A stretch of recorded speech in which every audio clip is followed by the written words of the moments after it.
Liverpool is supposed to be the city of the Mersey, the waterfront, the Three Graces, two of the proudest football clubs in the country, a port that rebuilt itself into a cultural capital known around the world. For the families in this list, Liverpool became something else. It became a city where the founder of Britain's first drug cartel burned through a bank vault with a thermal lance and walked out with £140,000. A city where a man called Cocky became Interpol's Target 1, hid cocaine inside lead ingots, and kept every bank account number in his head. A city where the so-called Cocaine King built a £200 million fortune and was shot dead outside a gym. A city where two brothers moved a ton of Class A drugs and collected £880,000 in cash in a single fortnight. A city where a stray bullet meant for a drug rival killed a 9-year-old girl on her own doorstep. These are Liverpool's most notorious criminals, and the full list of organised crime figures that defined the city's darkest chapters. Section 1. Tommy Comerford and the birth of the Liverpool Mafia. Water Street runs down toward the river in the old commercial heart of Liverpool. A short walk from the docks that made the city rich, and a short walk from the men who learned to bleed those docks dry. Over the August bank holiday weekend in 1969, while the offices stood empty and the city was quiet, a small team of men spent 3 undisturbed days working their way into a branch of the district bank on that street. They did not smash a window or wave a gun. They tunneled in slowly, patiently, and when they reached the safe, they brought out something the police in Liverpool had not seen used on a bank before: a thermal lance, a tool that burns through steel at temperatures hot enough to melt the door of a vault. When they were finished, they walked out with more than £140,000 in cash and around £20,000 in property. In the money of today, that is well over £1 million. It was a clean, professional, almost industrial piece of work, and it announced that a certain kind of criminal had arrived in the city. One of the men behind it was a lorry driver from the north end of Liverpool named Thomas Anthony Comerford. Comerford was born in 1933 and grew up in the Vauxhall Road area, a tight grid of streets north of the city centre, where the docks were the whole economy and the whole horizon. He started as he was expected to start, with a job moving goods on the waterfront, driving a lorry in and out of the dock gates. That job mattered more than it might seem. A man who drives a lorry through a working port every day learns which gates are watched and which are not, which officials look closely and which look away, how a crate that should be in one place ends up in another, and how stolen goods become money. By the accounts of men who knew him in those years, Comerford rarely organised the original theft himself in the early days. He came in afterward, moved the goods, and took his cut. He was the man in the middle, the one who turned other people's risk into his own quiet profit. That instinct, the instinct to sit between the danger and the reward, would define everything he did for the next 30 years. He was already thought of as a serious figure in the city by the early 1960s, a man with interests in clubs and a reputation that travelled ahead of him. There is a story, told for years afterward, that a well-known local police officer was once saved from a bad beating by 3 men because Comerford heard the commotion near a club he had a stake in and stepped in. There is another claim, repeated often in Liverpool, that Comerford was one of the men who made it clear to the Cray twins from London that they would not be moving into the city's rackets. How much of that is true, and how much is the kind of legend that grows around men like him, is impossible to settle now. What is certain is that by the late 1960s he was no longer a small-time mover of stolen goods. He was a name. The Water Street job was the proof. The robbery did not end well for him. He was caught and convicted and went to prison for a long stretch at the start of the 1970s. Accounts differ on exactly how the police closed in, with some pointing to a piece of stolen property that surfaced where it should not have, but the outcome is not in dispute. He served years inside, and it was inside, thinking about the work he had just done and the work he might do next, that Comerford made the single most important decision of his criminal life. He decided to stop robbing banks, not because he had grown soft, but because he had done the arithmetic. A bank robbery is a single violent event with a fixed reward and a high chance of capture. It puts a man's face on a camera and his fingerprints in a vault. Drugs were different. Drugs were a business that could run for years, that could be hidden behind other people, that paid again and again from the same set of contacts. The profit was larger, and the risk, handled carefully, was smaller. For a man who had always preferred to stand in the middle rather than at the front, the drug trade was a natural home. The city he came back out into was made for what he had in mind. Liverpool is a port, and a port is a door. Everything that makes a port good for honest trade, the ships from everywhere, the endless containers, the small army of workers needed to move it all, makes it good for smuggling too. The volume of goods passing through is so vast that no force on earth can inspect more than a fraction of it. The men who load and unload the ships have their hands on the cargo before any official does. And the officials themselves, paid modest wages to police an ocean of freight, can be reached. Comerford understood that the docks were not just where he had started, they were the way in. By the late 1970s, he had assembled around himself a group of men much like himself, white, middle-aged, hardened by years of robbery, who now turned that experience towards smuggling drugs through the port. Working with corrupt dock officials and, by many accounts, shielded for a time by corrupt police, they began bringing in amphetamine, cannabis, cocaine, heroin, and LSD. Sources describe this group as Britain's first true drug cartel. In the city, it came to be known by a single name, the Liverpool Mafia. What made the Liverpool Mafia more than just another gang was the way it grew. In the early 1980s, Liverpool was hit by an explosion of heroin and the misery that came with it, so severe that the press began calling the place Smack City and Skag City. The deprived areas of the city filled with cheap heroin, and the men who controlled the supply grew wealthy at a speed that older criminals had never imagined. After the Toxteth riots of 1981, when the relationship between the police and the city's black community in the South End had broken down almost completely, Comerford's organisation did something shrewd. It reached an understanding with the young gangs emerging out of Toxteth, an alliance between the established white firms and a new generation of black street operators. That alliance gave the older men reach into markets and neighbourhoods they could not have controlled alone, and it gave the younger men a route up from street dealing into the serious importation business. It was through exactly this kind of arrangement that some of the most famous Liverpool names of the next decade would rise. The structure Comerford helped build became the ladder that others would climb. Power on that scale does not protect itself with reputation alone. To hold a position at the top of a drug network, a man needs the credible threat of violence, and the Liverpool Mafia secured that threat by reaching outside the city. Sources describe close links between the cartel and Irish paramilitaries, including a shadowy contract-killing outfit known as the Cleaners, a group of former paramilitaries believed to be responsible for more than 20 drug-related killings around Liverpool over the years. The logic of that arrangement is cold and simple. A drug boss who must dirty his own hands every time a debt goes unpaid is a boss who will eventually be caught with blood on him. A boss who can pick up a phone and have the problem removed by men with no obvious connection to him keeps his distance and keeps his freedom. Distance is the most valuable thing a principal can buy. It is what separates the man who gets rich from the man who gets 20 years. Comerford spent his whole career trying to buy that distance, and for long stretches he managed it. For all his caution, he could not stay out of a courtroom forever. At one point, Comerford recruited a team that included 4 dockers to bring in a load of cannabis from North Africa, the kind of operation that depended entirely on his contacts at the port. The Merseyside drug squad got wind of it, set up a stakeout, and arrested him and his men. He was sentenced at Liverpool Crown Court to 7 years, later cut to 4 on appeal. What is remembered about that trial almost as much as the verdict is the way Comerford behaved during it. Each day of the case, he held something close to a daily press conference for the reporters covering it, holding court, enjoying the attention, treating the whole process as a stage. When a journalist asked him what kind of sentence he expected, he made a joke about having already had a word with the judge and having no intention of accepting community service. He wanted to be seen as untouchable, a man too big and too clever for the system to hold.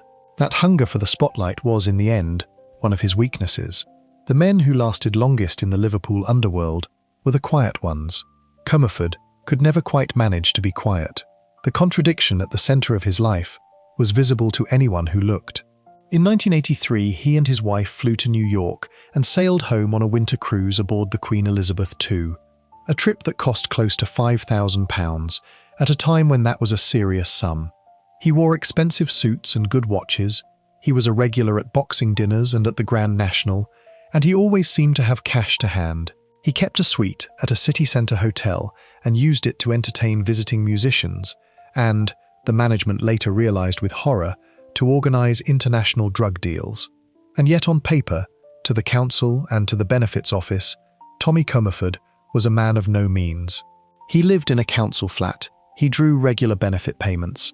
That gap between the life he lived and the life he declared was not carelessness, it was strategy. A criminal who launders his wealth into a visible fortune invites the question of where the money came from. A criminal who appears poor on every official record gives the authorities nothing to seize and nothing to tax. Comerford understood that the appearance of poverty was a form of armour, even as he flew first class and drank champagne. The flaw in the plan was simply that too many people in Liverpool knew exactly who he was. By the summer of 1984, the surveillance had closed in around him again under an operation known as Operation Eagle. The thread that pulled the whole thing apart was a single arrest. One of his senior dealers was caught after a police chase that ran from the city centre out toward Anfield, and once in custody, that man began to cooperate. He led officers to Comerford's council flat, the same modest address that had served as cover for years, and revealed that it was in fact the headquarters of the operation. What that investigation uncovered was the true scale of Comerford's ambition. He had been using his network to supply American military personnel stationed in West Germany with large quantities of drugs, running a supply line out of Liverpool and across the Channel into the heart of Europe. The end came at Heathrow Airport, where Comerford and an accomplice were arrested as they arrived on a flight from Stuttgart carrying around 0.5 kilogram of heroin along with foreign currency. He was tried at the Old Bailey the following year, accused of conspiracy to import heroin worth around £1 million and of attempting to bribe his way out of trouble. The jury acquitted him on the bribery charge but convicted him on the rest. He was sentenced to 14 years. That 14-year sentence was the longest single penalty of a career that, all told, would see Comerford spend more than 34 years of his life behind bars. He was, by then, a relic of an earlier age of Liverpool crime, the man who had shown the way before the men who became far richer and far more famous came through the door he had opened. When he was finally free again, and an old man, he could not stay away from the only trade he had ever truly known. In March 2003, police stopped and searched a car he was travelling in, with a group of friends, and found a stash of heroin worth around £10,000. His solicitor argued that Comerford had no idea the drugs were in the car. The case never reached a verdict. Comerford was diagnosed with liver cancer in August of that year, and in October 2003 he died at home at the age of 70. The man who had once filled a courtroom with reporters and held a press conference every day of his trial was buried at a small, low-key funeral attended by no more than a handful of friends and family. The crowds and the cameras were long gone. Even his death did not end his business with the law. A month after he died, the police were granted the £25,000 they had seized from his home at the time of that final arrest. His family contested the seizure and asked for the money back, but under the Proceeds of Crime Act, the courts eventually granted a forfeiture order and the cash stayed with the state. A senior detective marked the outcome by saying the force was committed to stripping criminals of the gains they had built from harming local people. It was a small, final illustration of the principle that had hunted Comerford his whole life. The idea that the money is the point, and that taking the money is the surest way to take the power. He had spent decades trying to keep his wealth invisible and untouchable. In the end, the state reached past his grave and took what it could find. Opinion in Liverpool was always divided about how big a figure Comerford really was. Some of the officers who chased him regarded him as the first genuinely organised crime boss the city ever produced, the man who turned local thieves into international traffickers. Others, both police and criminals, saw a loud, vain man who talked himself into trouble as often as he talked himself out of it. A man other villains let believe he was at the top so that he would take the risks and the attention while they worked quietly behind him. His own former solicitor described him as one of the most charming criminals he had ever known. What no one disputes is the line that runs from the District Bank on Water Street, through the corrupt dock gates, through the alliance forged after the Toxteth riots, and on into the empires that followed. Comerford did not become the richest or the most feared gangster Liverpool would ever know. He did something arguably more lasting. He drew the map. The men who came after him, the men who would build fortunes the size of which Comerford could only dream, walked roads that he had been the first to find. The lorry driver from Vauxhall built the template. Before we move on, if you're enjoying this analysis, please consider subscribing. It helps the channel tremendously. Comerford drew the map, but it took a younger, colder man to turn that map into a fortune the size of a small nation's economy. He memorized everything, wrote down nothing, and kept his bank accounts in his head. The man who became Interpol's Target 1 is where this goes next. Section 2. Curtis Warren, Interpol's Target 1. The streets of Toxteth climb up away from the river in the south end of Liverpool, terraces of brick laid out in the great age of the port. A district that by the early 1980s had become a byword across Britain for poverty, neglect, and the riots of 1981. It was a place the rest of the city often looked past, a community that had learned not to expect much from the authorities and had learned to rely on itself instead. Out of those streets, in the years after the riots, came a generation of young men who would take the alliance that the old Liverpool mafia had offered them and ride it all the way to the top of the international drug trade. The most famous of them was born on the last day of May in 1963, the second son of a seaman who had served with the Norwegian Merchant Navy and a mother whose own father attended boilers in the shipyards. His name was Curtis Francis Warren. In the city, and eventually around the world, he became known simply as Cocky. Warren did not begin as a kingpin. He began, by the accounts that survive of his early life, as a young man drifting in and out of the kind of trouble that was common in Toxteth in those years, and at one point he found steady work as a doorman at a Liverpool nightclub. That job, ordinary as it sounds, turned out to be the foundation of everything. A bouncer controls the door. He decides who comes in and who is turned away, and in a club where drugs are being sold, that power makes him important to the dealers who need access. Warren used the position the way a clever apprentice uses a workshop. He controlled the dealers' access, and in doing so he made himself useful to them, befriended them, and quietly learned how their trade worked from the inside. He watched the money move. He watched how supply reached the street, who was reliable and who was not, where the weak points were. By the time he stepped out from behind the door, he had received an education that no school could offer, and he had decided he wanted to be the man at the top of the chain rather than the man checking coats at the bottom of it. The leap from local operator to international trafficker came at the end of the 1980s through an unlikely partnership. Warren came to an arrangement with a car dealer from Middlesbrough named Brian Charrington, a man with money, contacts, and a private plane. In September 1991, the two of them sailed across to France on Charrington's personal yacht, traveling on then-legal visitor passports, and from there made their way to Venezuela. In South America, they did what almost no British criminal of their generation had managed before. They sat down with the Cali cartel and arranged to buy cocaine at source, cutting out every middleman between the jungle laboratories and the streets of England. The method they agreed on was ingenious.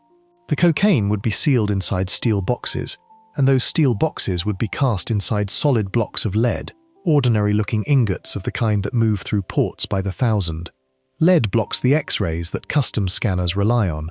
A drill sent into an ingot would strike metal and find nothing. The drugs would be hidden inside the one substance that the inspection equipment of the day could not see through. The first shipment proved exactly how well the plan worked.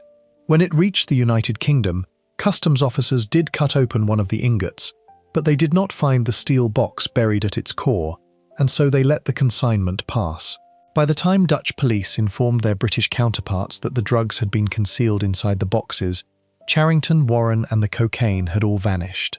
It is from this first success that the most famous line ever attributed to Warren comes, the boast he is said to have made later about being off to spend his £87 million, while the authorities could do nothing about it.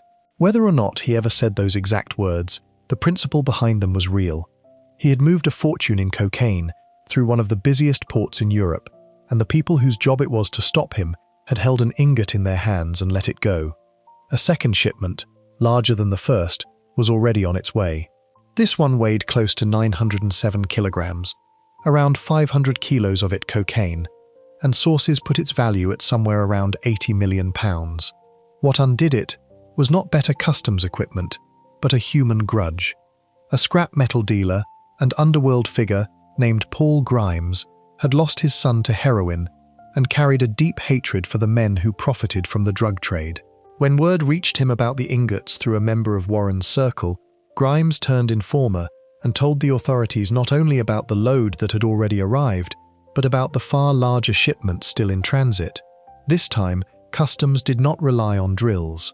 They brought in government scientists who used sound waves to probe the ingots after intercepting the container shipped from Venezuela. When officers finally opened one, they needed a blowtorch to cut into the lead, then had to work their way through the inner steel box like a puzzle, and inside each they found dozens of blocks of high-purity cocaine. It was one of the largest drug seizures in British history. Charrington was arrested in June 1992 as his private plane touched down at Teesside Airport, and when police searched his suburban home in Nunthorpe, they found 12 holdalls in the loft, containing £1.7 million in cash, carrying traces of drugs, with a further sum in Swiss francs in a bedroom. The trial that followed at Newcastle Crown Court in 1993 should have ended Warren's career before it truly began. Instead, it became one of the most embarrassing collapses in the history of British law enforcement. It emerged that Charrington had been working as a police informant, and behind the scenes pressure was applied to drop the case. The prosecution fell apart, and every defendant, Warren among them, walked free of all charges. A man who had just been caught at the centre of one of the biggest cocaine plots the country had ever seen strolled out of court without a stain on his record. The lesson he took from it was the most dangerous lesson a criminal can learn. He came to believe he could not be touched, and for a long time after, the facts seemed to agree with him. Free, acquitted, and flush with the proceeds of a trade he now understood completely, Warren did not retire. In 1995, with rivalries turning violent across Liverpool, and the authorities watching him closely after the humiliation of the failed prosecution, he relocated to a villa in the town of Sassenheim in the Netherlands. From that quiet base, he built something that was less a gang than a multinational business. He owned casinos in Spain and discos in Turkey, a vineyard in Bulgaria, and land in the Gambia, with money stashed away in Swiss bank accounts. He had every reason to stop, more wealth than he could ever spend, and he chose to keep importing drugs because the work itself, the deal-making, and the movement of product was what he was. What made him so frightening to the police who studied him was not just his wealth, but the way his mind worked. Warren had what amounted to a photographic memory, and he used it as a weapon. He never wrote down his Swiss account numbers. He kept them in his head. He never used real names on the telephone. He spoke only in code words known to him alone. He kept no ledgers and no accounts for a business that moved tens of millions of pounds. There was no paper trail because there was no paper. A criminal who keeps records can be convicted by those records. A criminal who keeps everything in a single, perfect memory can only be convicted by a confession he will never give. And so he ran an unlimited line of credit with cartels in South America and with cannabis traffickers in Turkey and Eastern Europe, trusted because he always remembered exactly what was owed and to whom. His operation in those years was built around a single elegant route. South American cocaine would be shipped to his vineyard in Bulgaria, suspended in wine, and then carried onward to the Netherlands and to Liverpool, hidden in plain sight in an ordinary export. It was the lead ingot idea taken to its logical conclusion, the drugs disguised as a legitimate product, moving along a legitimate trade lane. For a time, it ran perfectly. Then, on the 24th of October 1996, a specialist Dutch police unit raided his villa and other properties he owned across the country. What they found laid the whole empire bare. 3 firearms, ammunition and hand grenades, crates holding nearly 1,000 canisters of CS gas, 400 kilograms of cocaine, 1,500 kilograms of cannabis resin, 60 kilograms of heroin, and 50 kilograms of ecstasy, hundreds of thousands of Dutch guilders, and hundreds of thousands of US dollars in cash. The whole haul was valued at around £125 million. 2 years later, in 1998, Warren made his single appearance on the Sunday Times Rich List, recorded as a property developer with an estimated fortune of £40 million, the only drug trafficker ever to appear on that list. His conviction in the Dutch trial that followed removed him from it. He was sentenced to 12 years and sent to the high-security New Vossenveld prison in the town of Vught. By then, he had earned the title that would follow him for the rest of his life, having become known to Interpol as Target 1, the single most wanted criminal the organization was tracking. The forensic accountants who went looking for his fortune ran into the same wall as everyone before them. Estimates of his wealth ran as high as £120 million and beyond, yet investigators could only ever locate around £20 million, and none of even that could be legally seized. The money was where the account numbers were, locked inside his head, and his head was the one place no warrant could reach. Prison did not soften him. On the 15th of September 1999, in the prison yard, Warren got into a fight with a Turkish inmate named Cemal Guklu, a man already serving 20 years for murder and attempted murder. Guklu died, and Warren was convicted of manslaughter and had 4 years added to his sentence. Even from inside a Dutch cell, he could not be left to simply serve his time. In 2002, Dutch police, pursuing the proceeds of the Bulgarian operation, obtained an asset seizure order against him, and once again they found only a fraction of what they believed existed, around £180,000. They charged him to repay tens of millions of guilders or face years added to his sentence, and after a legal struggle, he agreed to pay a smaller sum that still ran to millions. Then, in 2005, Dutch authorities charged him with something extraordinary, running an international drug smuggling cartel from inside the prison where he was already being held. He was moved between jails for his own safety during that trial, was found guilty, successfully appealed, and was finally released in June 2007. The British, Irish and Portuguese governments all refused him a passport, and Britain's Serious Organised Crime Agency placed him under a program of lifetime offender management, following his every move under the codename Operation Floss. He was a free man on paper, and a man under permanent surveillance in reality. He could not stop. Within 2 years of his release, Warren was at the center of a plot to flood the small island of Jersey with cocaine, an operation that on the scale of his past would have seemed almost trivial, and yet which finally brought him down. The investigation that caught him reads like a study in how thin the line between his methods and his exposure had become. He was using multiple phones, 3 based in the United Kingdom and 1 in Jersey, and in the space of just 3 weeks he made more than 1,500 calls from those handsets and from phone boxes scattered across the northwest and into North Wales, coordinating with a contact abroad. That torrent of communication was the opposite of the silent, memory-bound discipline that had protected him for so long, and it gave the authorities something to track at last. The case was not without controversy of its own.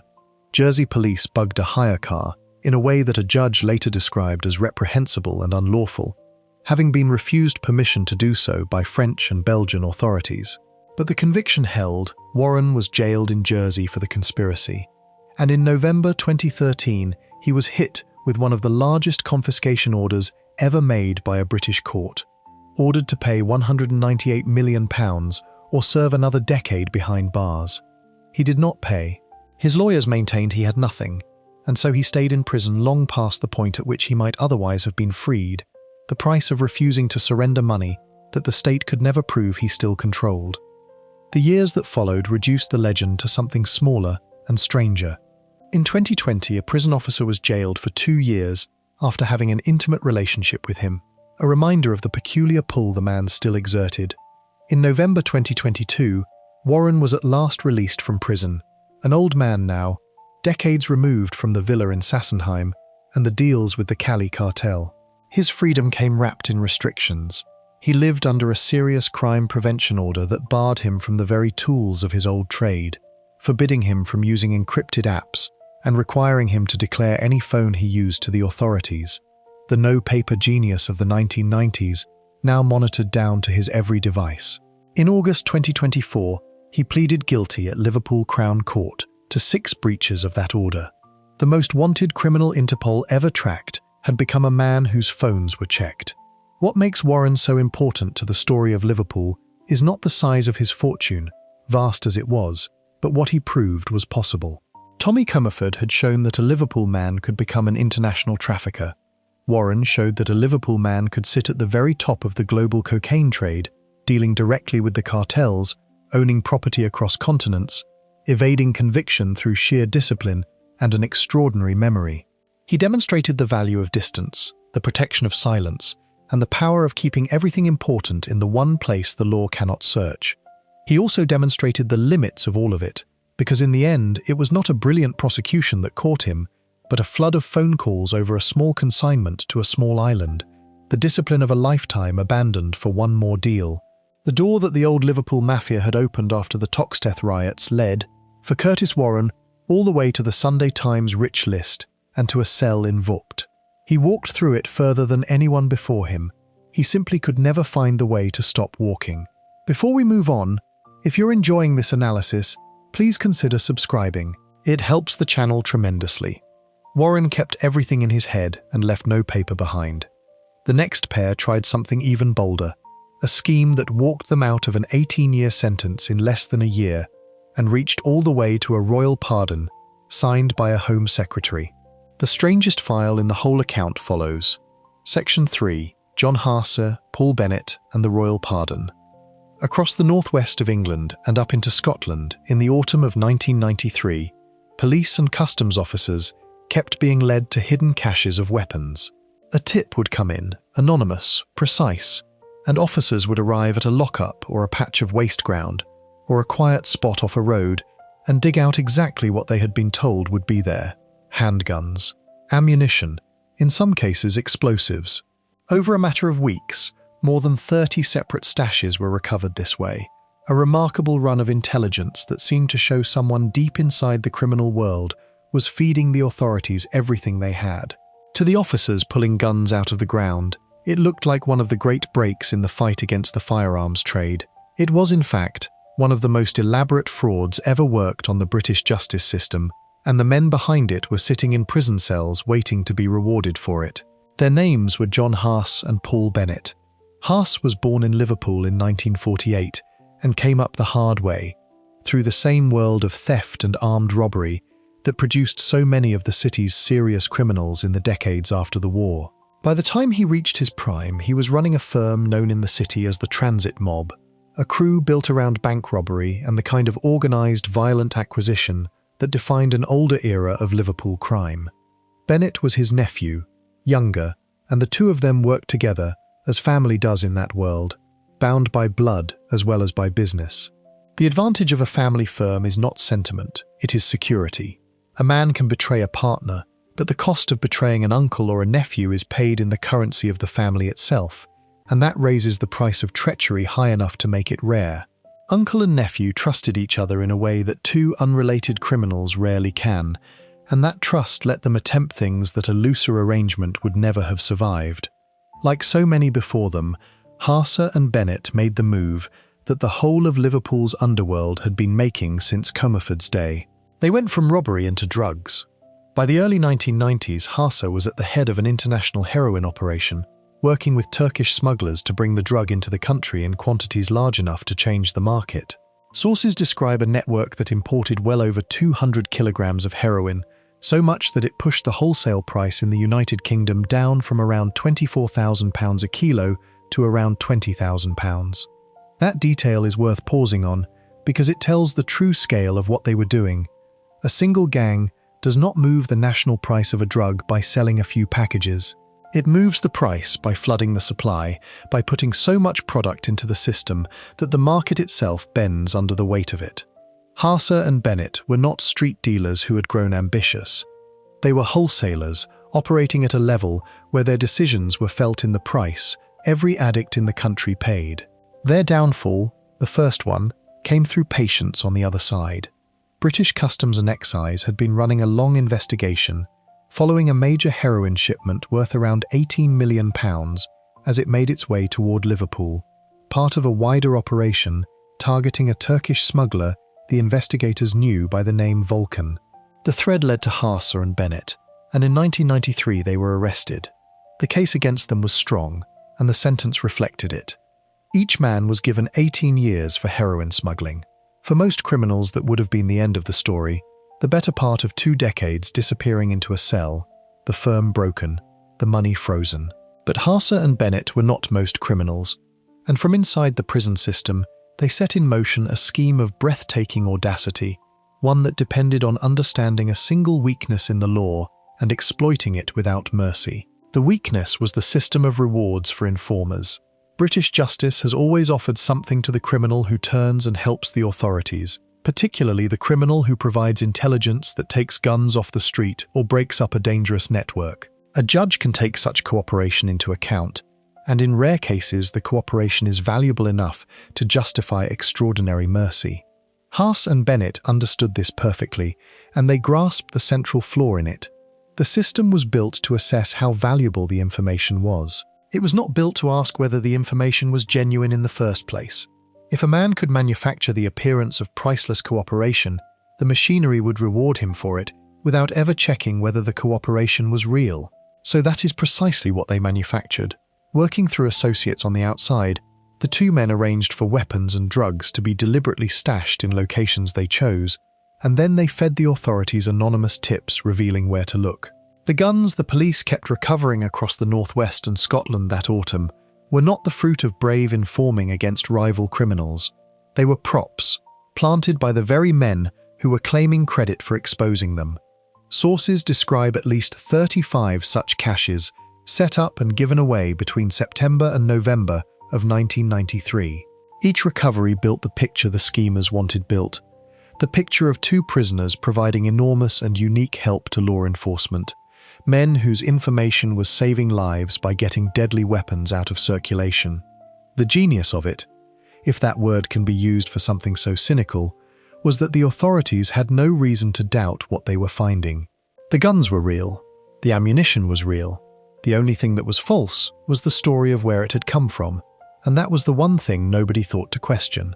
The plan worked its way upward through the system exactly as intended. Haase and Bennett's solicitor, Tony Nelson, was in discussions about the arrangement, and the understanding was that in return for the information the pair were providing, Customs would make sure the help was brought to the attention of the trial judge so that the sentences could be reduced. The judge, persuaded by what he had been shown, then did something that took the matter beyond the courtroom altogether. He wrote privately to the Home Secretary, recommending that the royal prerogative of mercy be used on account of the information the two men had given, information that had led to the seizure of illegal firearms. The Home Secretary at the time was Michael Howard, and Howard ordered their release. On the 4th of July 1996, John Haase and Paul Bennett walked out of prison. They had served less than a year of an 18-year sentence. They had been freed by a royal pardon, one of the rarest interventions in the entire British legal system, granted on the strength of a fraud. When the decision came under attack later, Howard defended it by pointing to the position he had been placed in.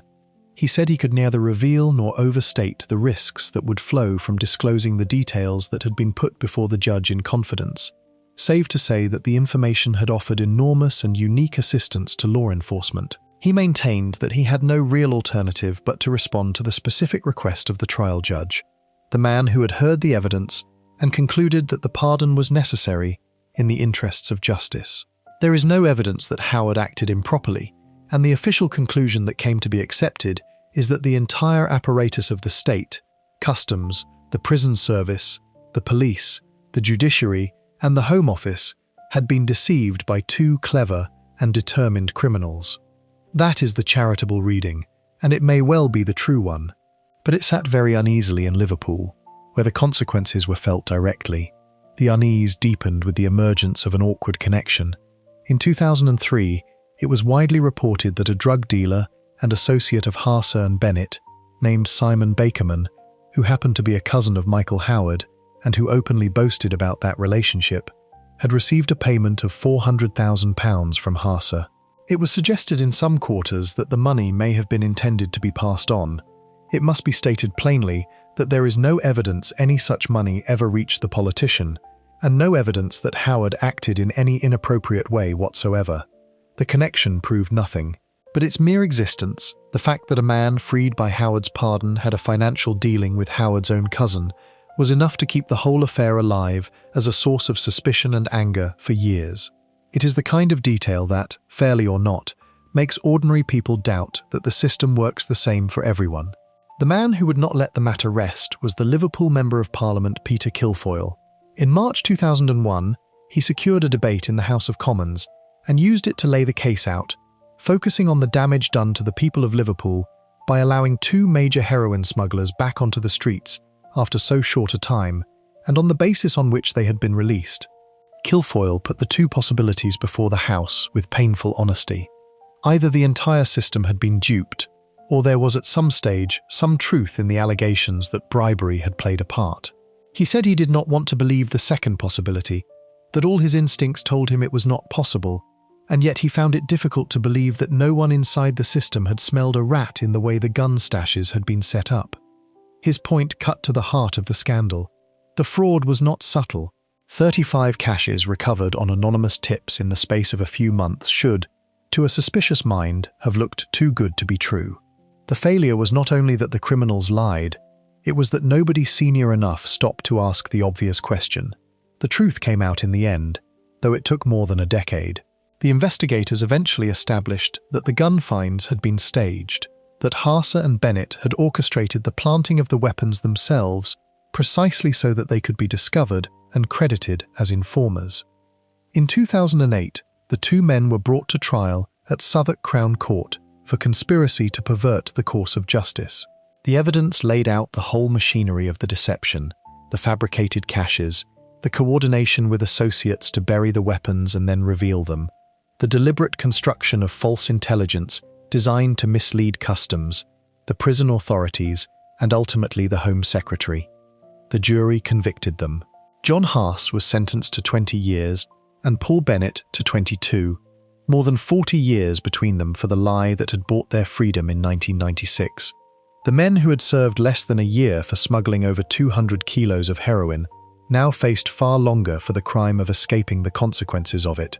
There was a further cost to the whole affair, one harder to measure but more frightening than any prison sentence.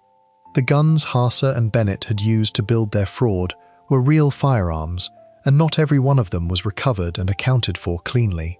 In 1997, a senior Scotland Yard detective, Michael Hallows, launched an investigation codenamed Operation Abernar into how deadly weapons, including machine guns, were getting into criminal hands and being used in gang warfare.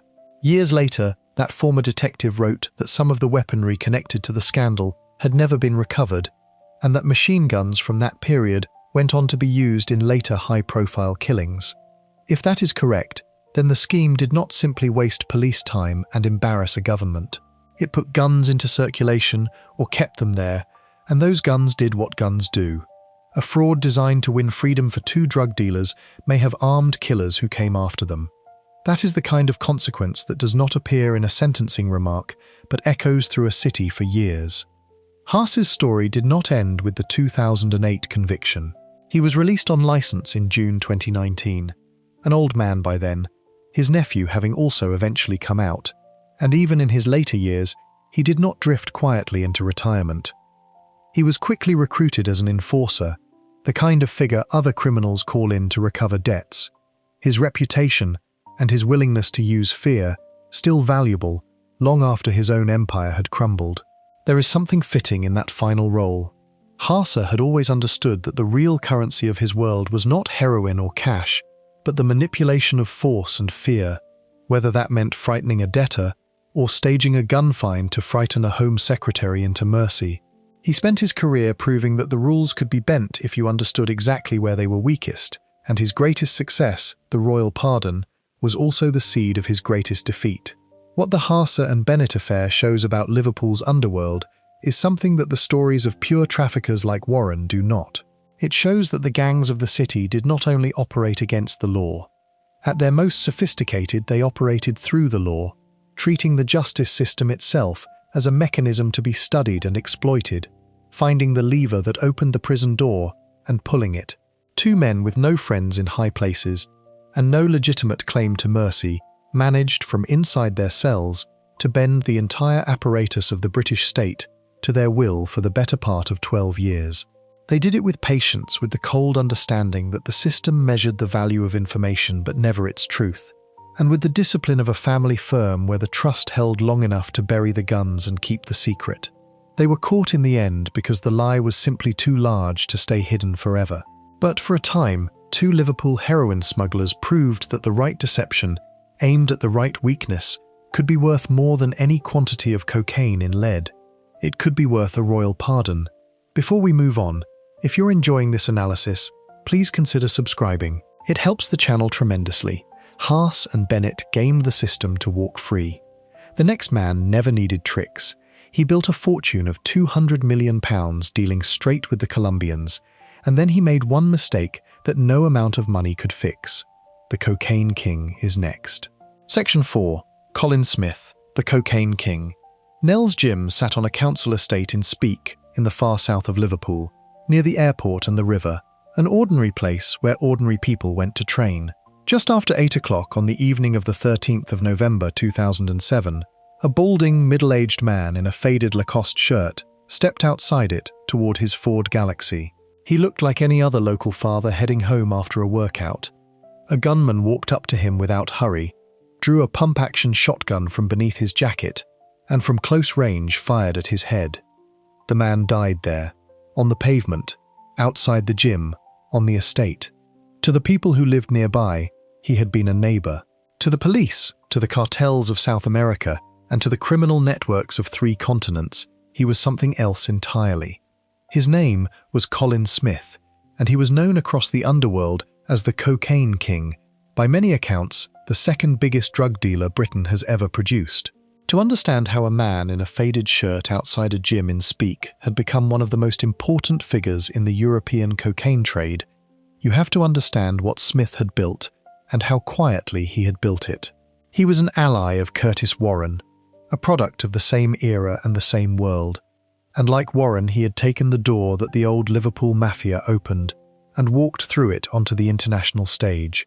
But where Warren became famous, photographed, listed and hunted, Smith stayed in the shadows. He drove a family car.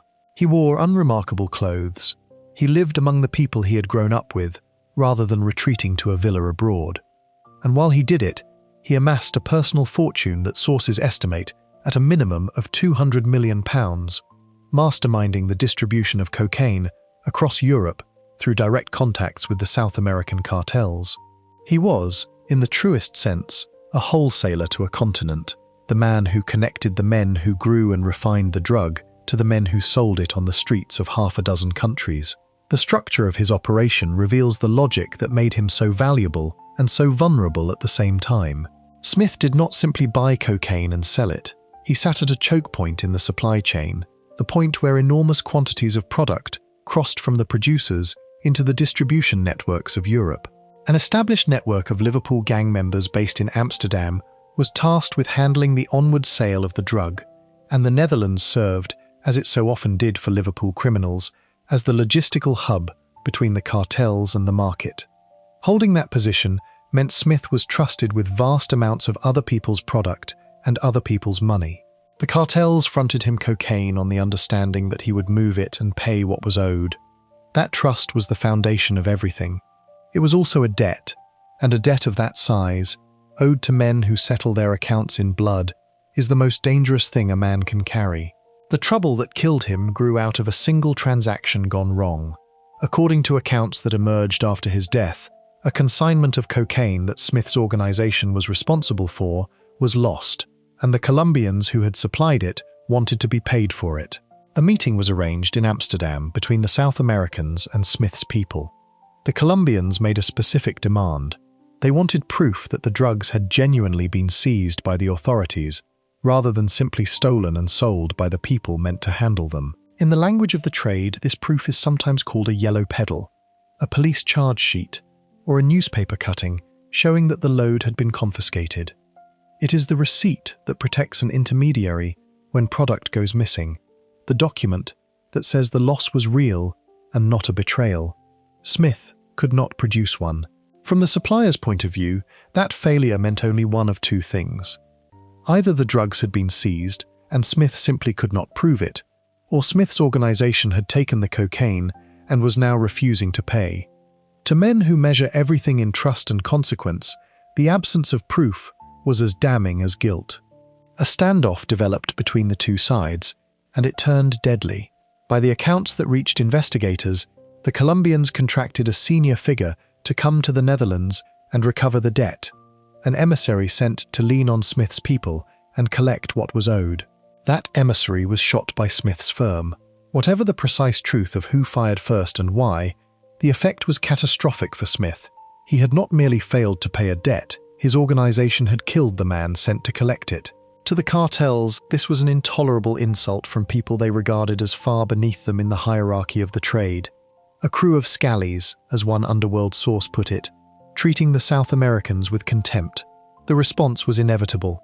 A contract was put out on Smith's life. The men who supplied the cocaine that built his £200 million fortune decided that he had to die, and in November 2007, they finally caught up with him outside the gym in Speak. The killing was carried out with a professionalism that spoke to who had ordered it. The gunman did not panic or rush. He walked up calmly, produced the shotgun, fired, and left. Police believed the killer made his getaway from John Lennon Airport, which sits close to Speak, suggesting a shooter who came in, did the job, and flew out, the hallmark of a contract carried out by someone with no local ties to be traced through. Sources at the time described Smith's murder as believed by police to be the first hit sanctioned by the Colombian cartels on British soil, a chilling marker if true. It meant that the violence of the South American drug war, the kind of executions that had defined the cocaine trade in its countries of origin, had reached Liverpool.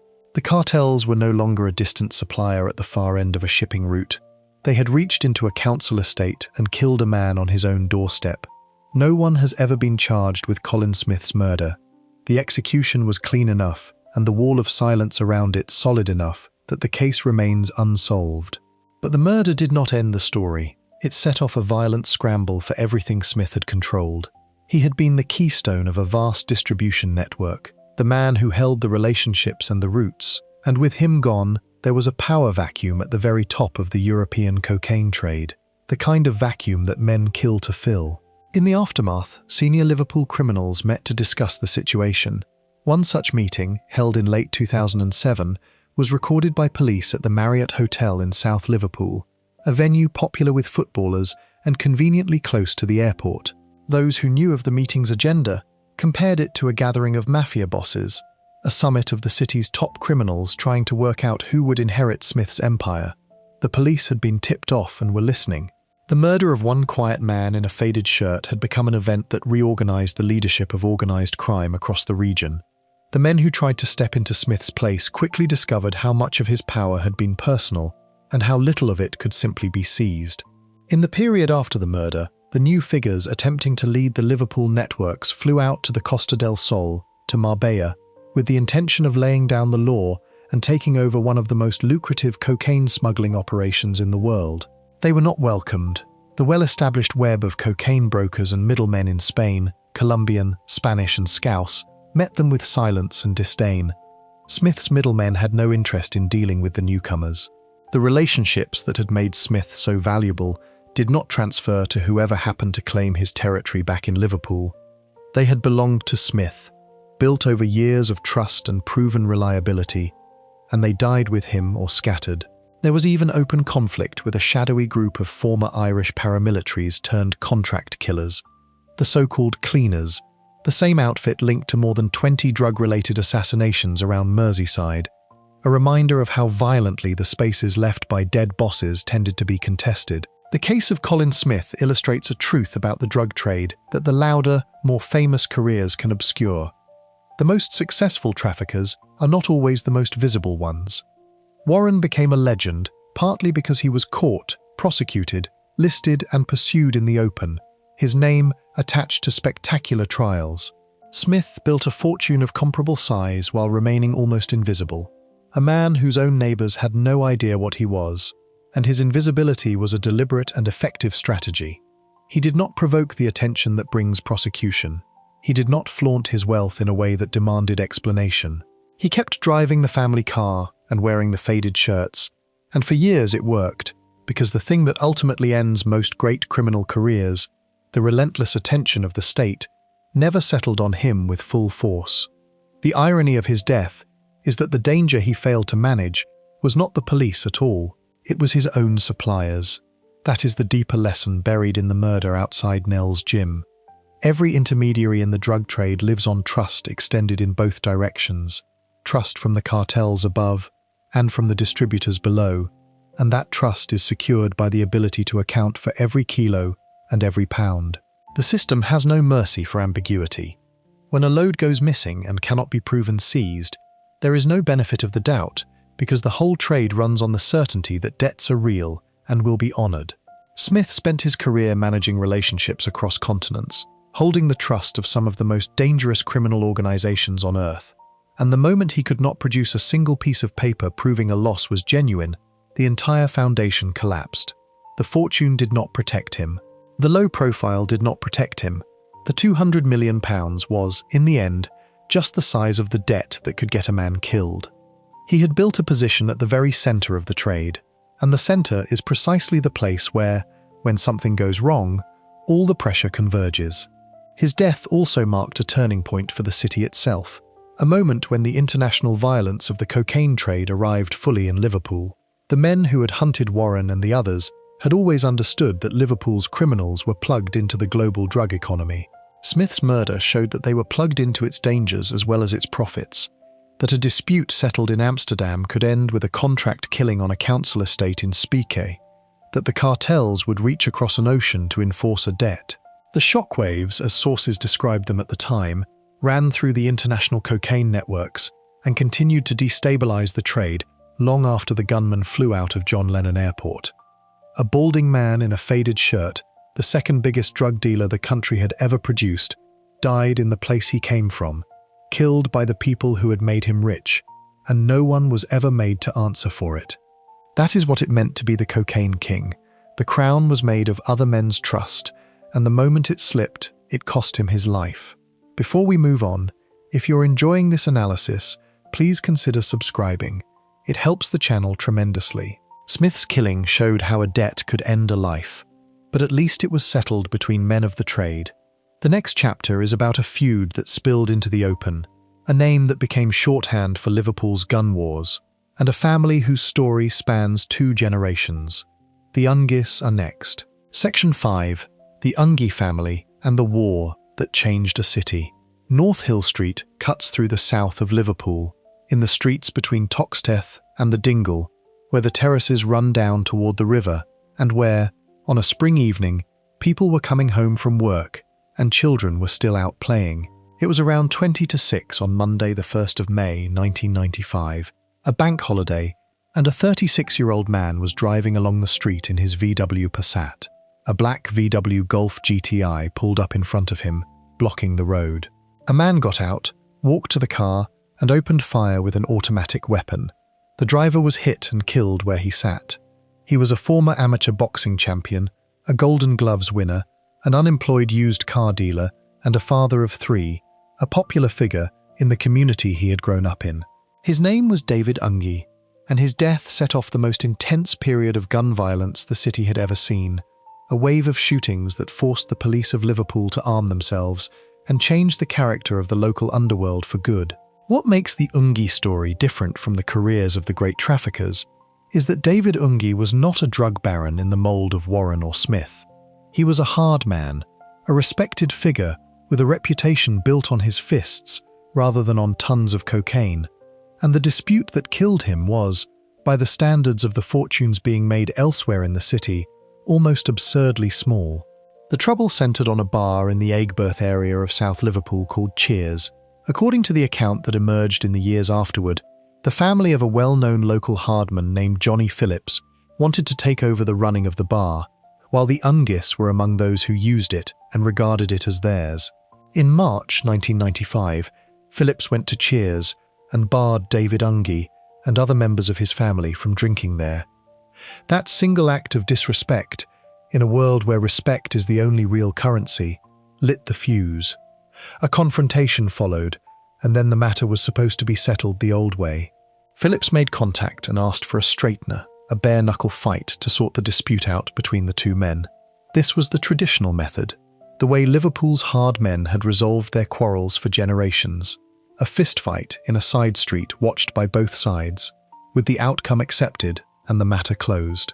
The fight took place on Bile Street in the Dingle, in front of factions from both camps, some of them reportedly armed, and David Ungi won. By the old rules, that should have ended it. Phillips, however, refused to accept the result. He claimed the fight had been unfair, alleging that Ungi had used a knuckle duster and the grievance festered rather than healed. The straightener, the very mechanism meant to keep guns out of the dispute, had instead become the reason the dispute escalated. The escalation came quickly, and it came with firearms. On the 21st of March 1995, David Ungi narrowly escaped with his life when he was shot at in Morton Street. He survived, but he understood now that he was a marked man. His wife later said that after that first attempt he had taken to wearing a bulletproof vest every night, a man living in the certain knowledge that someone wanted him dead. For an unknown reason, on the evening of the 1st of May, he was not wearing it. 6 weeks after the failed attempt in Morton Street, the gunman in the Golf GTI finished what had been started. Phillips, who was an associate of the notorious Toxteth drugs baron Curtis Warren, was later charged with the attempted murder over the Morton Street shooting. But the case against him was dropped, and he was never charged in connection with the killing itself. He was never convicted of anything relating to David Ungi. Sometime later, he was himself shot 4 times and survived, only to die afterward of a heart attack, with prolonged steroid use cited as a contributing factor. The man widely believed in the underworld to have set the whole tragedy in motion died in his bed. The murder of David Ungi did something to Liverpool that the killings of much bigger criminals never did. It tipped the city into open warfare. In the days after the shooting, the communities of South Liverpool became a tinderbox. Masked men appeared in the streets, torching cars and brandishing weapons. The detectives leading the investigation linked an arson attack on the Cheers bar to the killing within days, and the shootings did not stop with David Ungi. In the space of a single week, there were 6 separate shootings, and over a slightly longer stretch, the figure reached 10 incidents in 22 days. The city's gangland had decided to settle its scores with guns, and it was doing so in public, in residential streets, with no apparent fear of the consequences. The police were facing something they had not faced before, a level of armed violence that ordinary policing could not contain. The response reshaped Merseyside police. The Chief Constable, James Sharples, chaired what amounted to a council of war. The force made a decision that put it among the first in the country to do such a thing openly, deploying armed officers onto the streets to meet the gunmen on their own terms. Officers patrolled in armoured vehicles. The policy was described in plain terms as meeting force with force, fighting fire with fire, a recognition that the unarmed Bobby walking a beat had no answer to men with automatic weapons in the streets of the Dingle. By the 5th of May, just 4 days after the murder, the Liverpool Echo was reporting armed police on the city's streets. The transformation was profound and it was permanent. The murder of one boxer over a bar dispute had pushed an entire police force across a line it had never crossed before, into the routine, visible carrying of guns. The investigation into the killing itself was relentless but ultimately fruitless.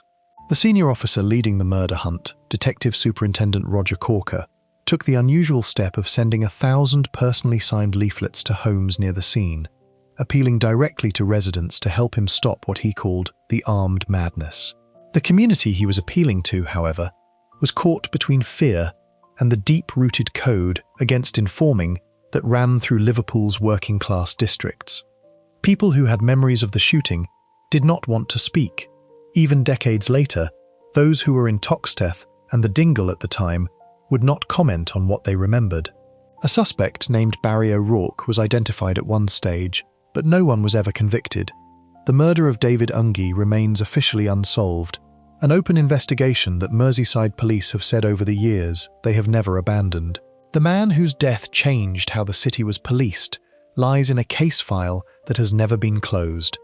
The wider tragedy that David Ungi's killing represented was the death of a certain kind of restraint. For years, the underworld figure who described the change put it simply: guns had once been a last resort. Anything minor was settled with a straightener, a fistfight, and the matter ended there. After the Ungi murder, That understanding broke down. Some people began reaching for guns the moment they had a falling out, over women, over bets, even over arguments about football.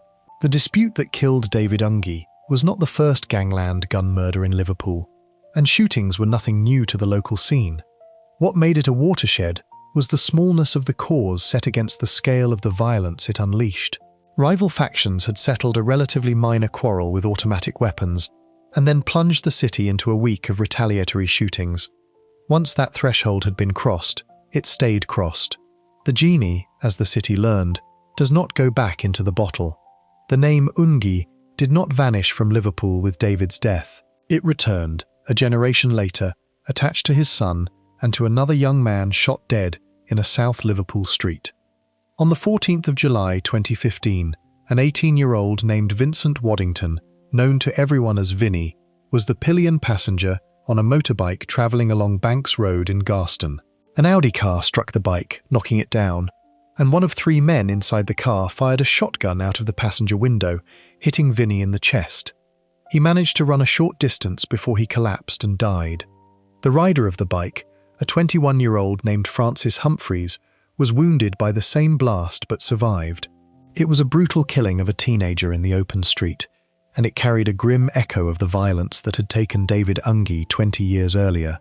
The same use of a vehicle to trap the target, the same shotgun, the same residential road in the south of the city. Two men, Luke Kendrick and Ryan Bate, were convicted of Vinnie Waddington's murder by a jury in 2016 and jailed for life, with Kendrick ordered to serve a minimum of 25 years and Bate a minimum of 24. But a third man had been in the frame from the start, and he had disappeared. David Ungi, the son of the murdered boxer, fled the United Kingdom. By his own later account, he left the day after the shooting, crossing to France through the Channel Tunnel, staying there for a time before moving on to Spain. He told a court that he had run not from the police, but because Ryan Bate was a friend of his, and the victim's associates were looking for anyone connected to Bate and Kendrick, and that he had been terrified for his life. While he was gone, he became one of the most wanted fugitives in Britain, his face on the most wanted lists, described in news reports, to his own disgust, as a baby-faced assassin. He saw the articles naming him, he said, and they claimed he had been in the back of the car. He stayed on the run for around 7 years. In May 2022, the net finally closed. Following a joint operation between British and Spanish forces, with the involvement of the National Crime Agency, Spanish police spent days watching his hiding place after a tip-off before arresting him as he entered a gym at a shopping centre in Coín, near Malaga, on the Costa del Sol. When he was detained alongside other men, officers seized a 9mm pistol and ammunition from a rucksack that had been in the group's possession. The agency's regional manager in Spain described Ungi as a very dangerous person whose arrest was good news for communities in both Liverpool and Spain. Ungi fought a 4-month battle against extradition before he was returned to the United Kingdom in September 2022 to stand trial. When the case came to Liverpool Crown Court in 2023, the outcome was not what the years of pursuit might have suggested. Ungi told the jury that he had been working out at a gym at the time Vinnie Waddington was shot, and that the rucksack handed to him in Spain, the one containing the loaded pistol, was something he had believed to be an ordinary gym bag passed to him by a friend. After hearing the evidence, the jury acquitted him of the murder. He was cleared. The man who had spent 7 years as a most wanted fugitive, the son of the city figure whose own killing had sparked a gangland war, walked out of that particular charge, a free man in the eyes of the law. 2 others were already serving life for the killing, but the third name, the Ungi name, was not added to the list of those convicted of Vinnie Waddington's death. The arc of the Ungi family across those 2 cases captures something essential about Liverpool's underworld and how it endures. The names persist across generations. The same surnames, the same neighbourhoods in the south of the city, the same patterns of violence carried out with vehicles and firearms in residential streets recur decades apart. David Ungi the father was not a great trafficker, but a respected hard man whose death over a bar dispute reshaped how the entire city was policed and broke the old code that had kept guns out of minor quarrels. David Ungi the son became a fugitive across Europe, in connection with the killing of a teenager, hunted for 7 years before a jury cleared him of the murder. The thread that runs between them is not a drug empire or a fortune. It is a name that the city has not been able to leave behind, a family whose story is woven into the moment Liverpool's gangland picked up the gun and never put it down again. The straightener on Bile Street was the last gasp of an older world. Everything that came after was the new one. Before we move on, if you're enjoying this analysis, please consider subscribing. It helps the channel tremendously. The Ungi War showed how minor disputes turned deadly. But the next family operated on an entirely different scale. 2 brothers who ran a secretive firm for 3 decades, importing drugs by the ton, until an encrypted phone network they trusted completely betrayed every word they typed. The Hoyton firm is next.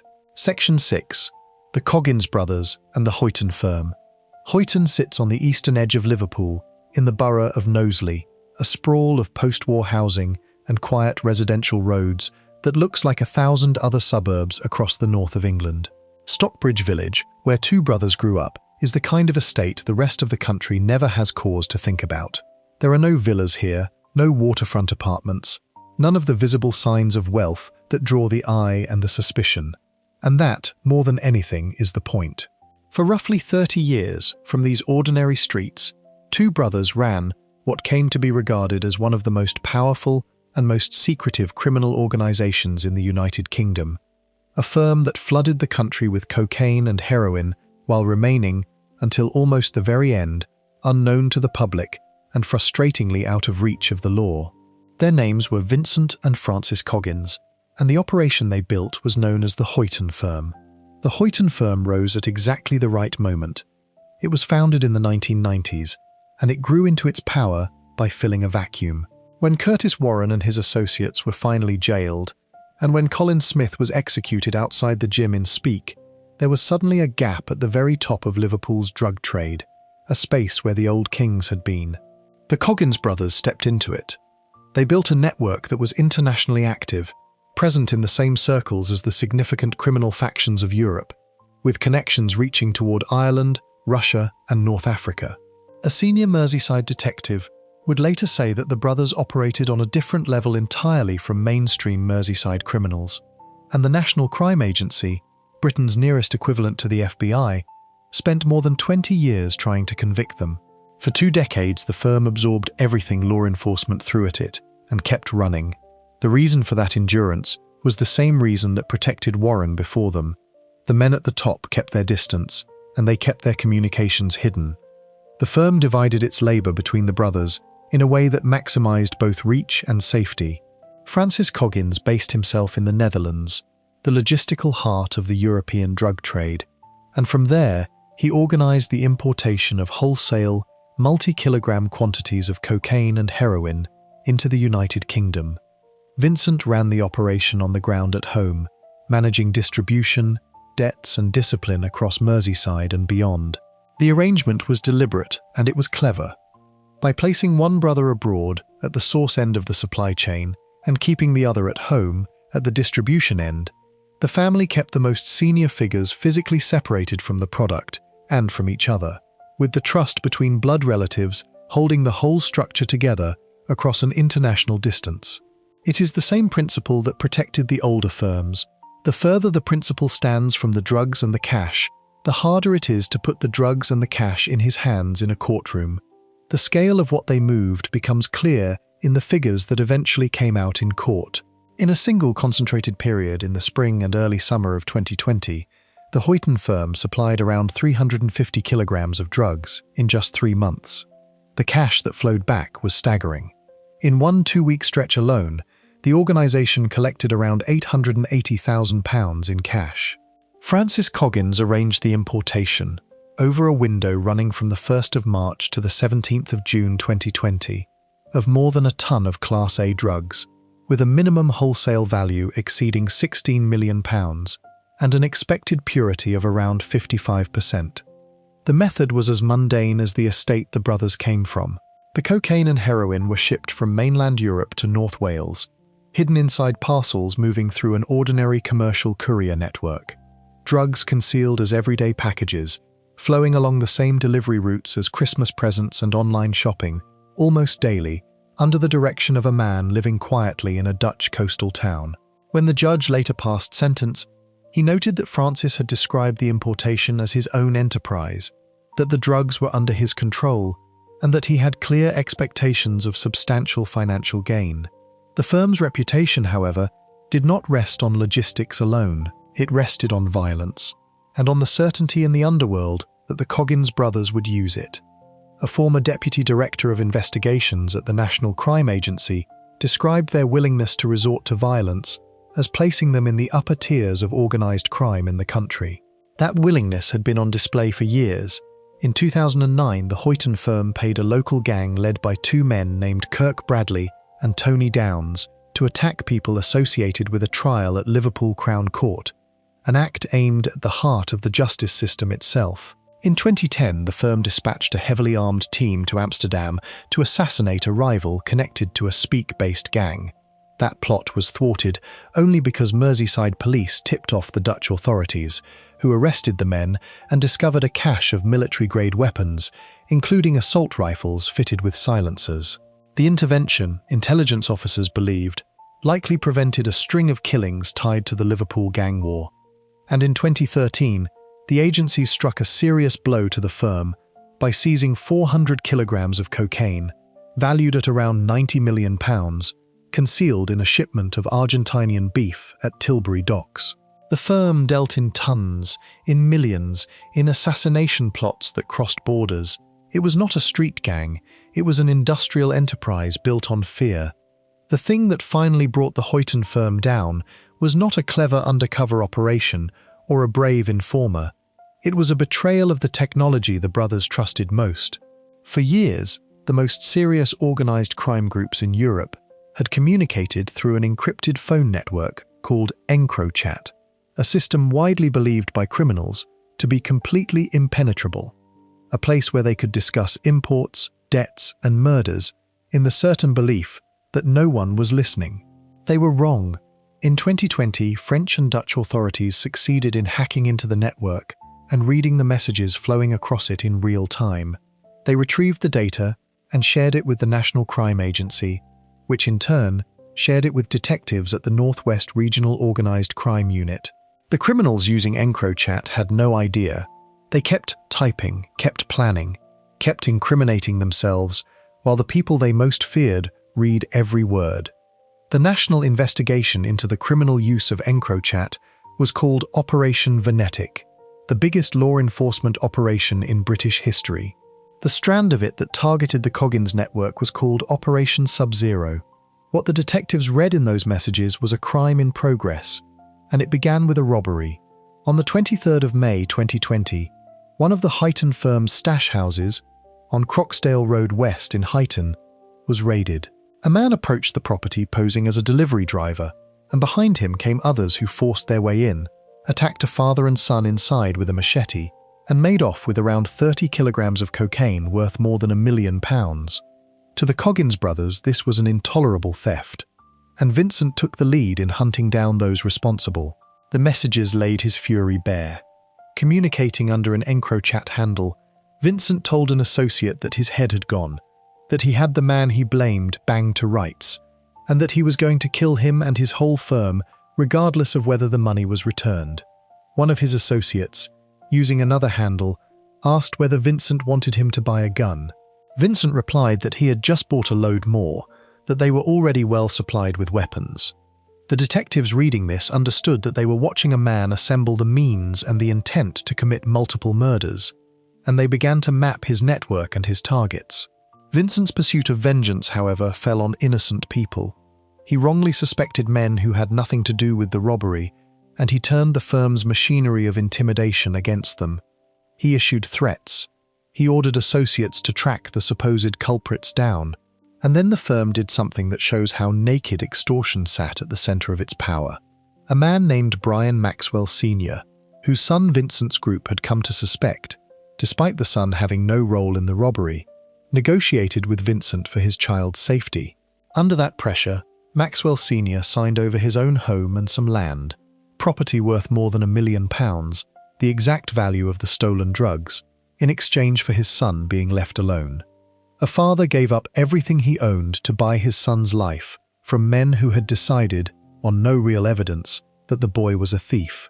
And even that was not enough for Vincent. He took the property and still agreed only to delay his violent retribution until the police presence around the homes of his targets had died down.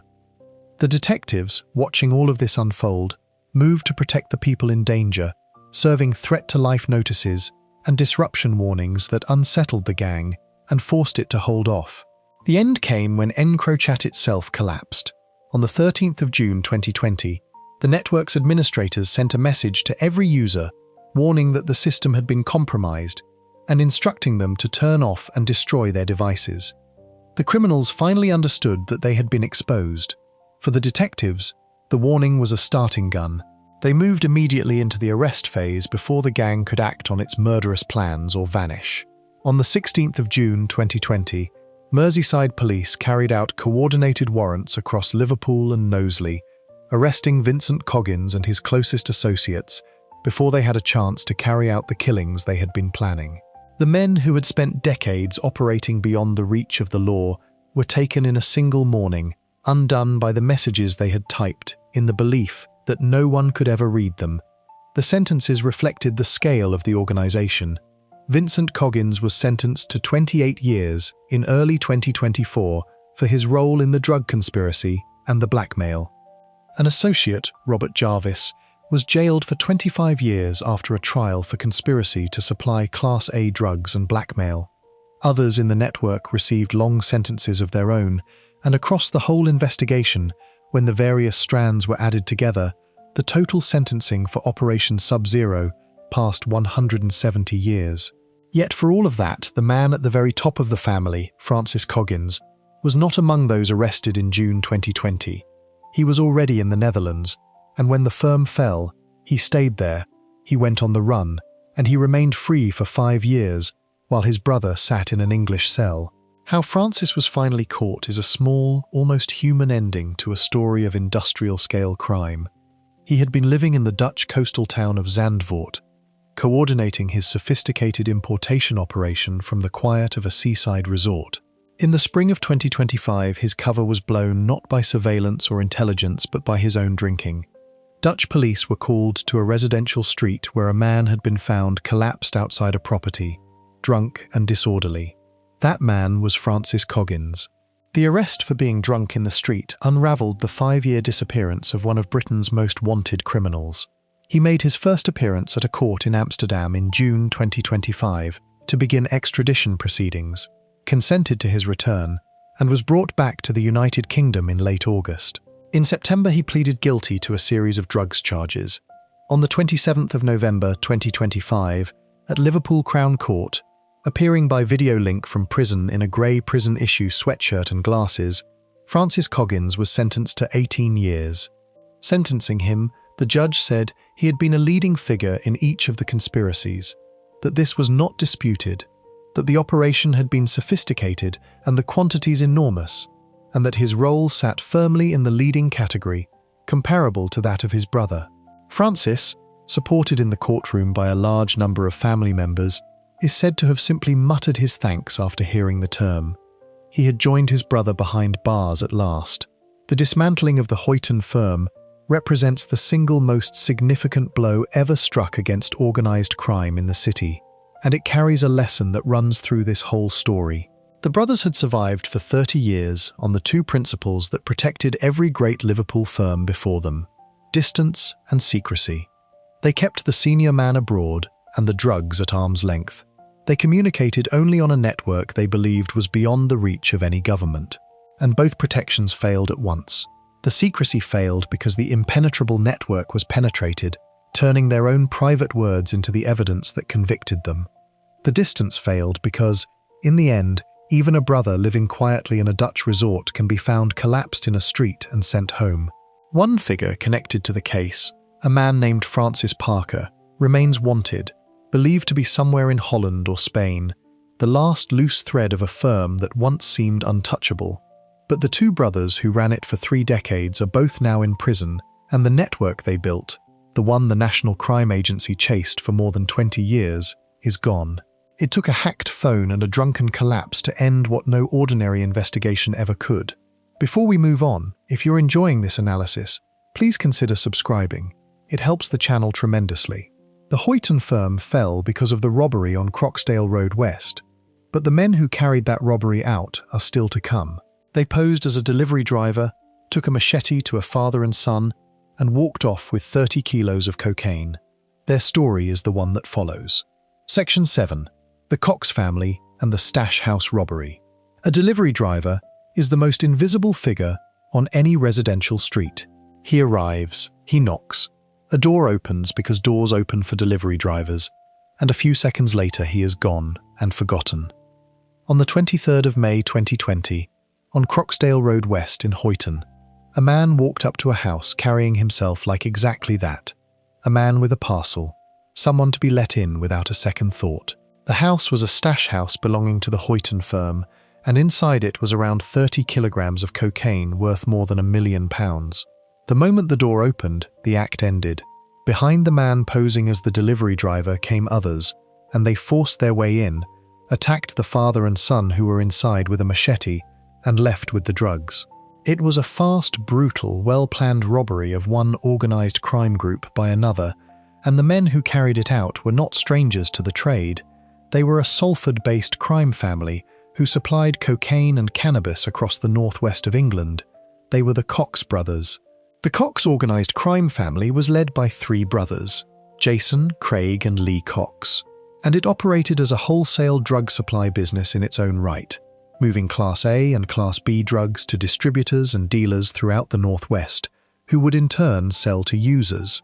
The robbery on Croxdale Road West was, in the words of the investigators, just one part of their offending, a single violent episode within a broader and continuing drug enterprise. But it was the episode that defined them, and it was the episode that, by a strange chain of consequences, helped bring down a far larger and more dangerous organisation than their own. The family that robbed the Hoyton firm's stash house set in motion the events that would eventually expose Vincent Coggins's murderous plans to the authorities reading his messages. 2 criminal organisations collided over £1 million of cocaine, and the collision lit up both of them for the police. The man who approached the house posing as a delivery man was named Ben Monks Gorton, and his role illustrates how the robbery was put together. The disguise was simple and effective, exploiting the one universal exception people make to their own caution, the assumption that the man at the door with a parcel is harmless. Once he had drawn the occupants to the door, the Cox brothers and an associate named Richard Caswell stormed in. The violence inside was extreme. The father and son who were guarding the stash were attacked with a machete, the kind of weapon that does not kill quickly, but maims and terrifies, chosen precisely because it sends a message as much as it inflicts harm. The robbers took the cocaine and left, and for a brief moment it must have seemed like a clean and profitable piece of work, £1 million of product taken from a rival who, by the unwritten rules of the underworld, could hardly go to the police about it. What the Cox family did not know, and could not have known, was that their entire operation was already transparent to the authorities. Like the Coggins network they had just robbed, the Cox brothers communicated through EncroChat, the encrypted phone system that French and Dutch investigators had secretly compromised. Every message they sent about the robbery, about moving and selling drugs before and after it, was being read, and the messages they sent were extraordinarily incriminating, not only because they described the crimes, but because of the cold, casual brutality in which they were written. In one exchange, Jason Cox asked his older brother Lee whether he wanted a kilo of cocaine for free after they had, in his words, tracked the victims up and had to chop one of them up badly in his own home. The message recorded both the violence of the machete attack and the offhand way the family treated it, a free kilo offered as casually as a round of drinks, the maiming of a man reduced to a line in a text. For the detectives, this was a treasure trove, evidence not only of the Liverpool robbery, but of the wider movement and dealing of drugs across the northwest. The investigation that grew out of this was led by Greater Manchester Police and given the name Operation Geladi, focused on the stash house robbery and the machete attacks. When officers moved against the network, the arrests revealed the texture of the operation in detail.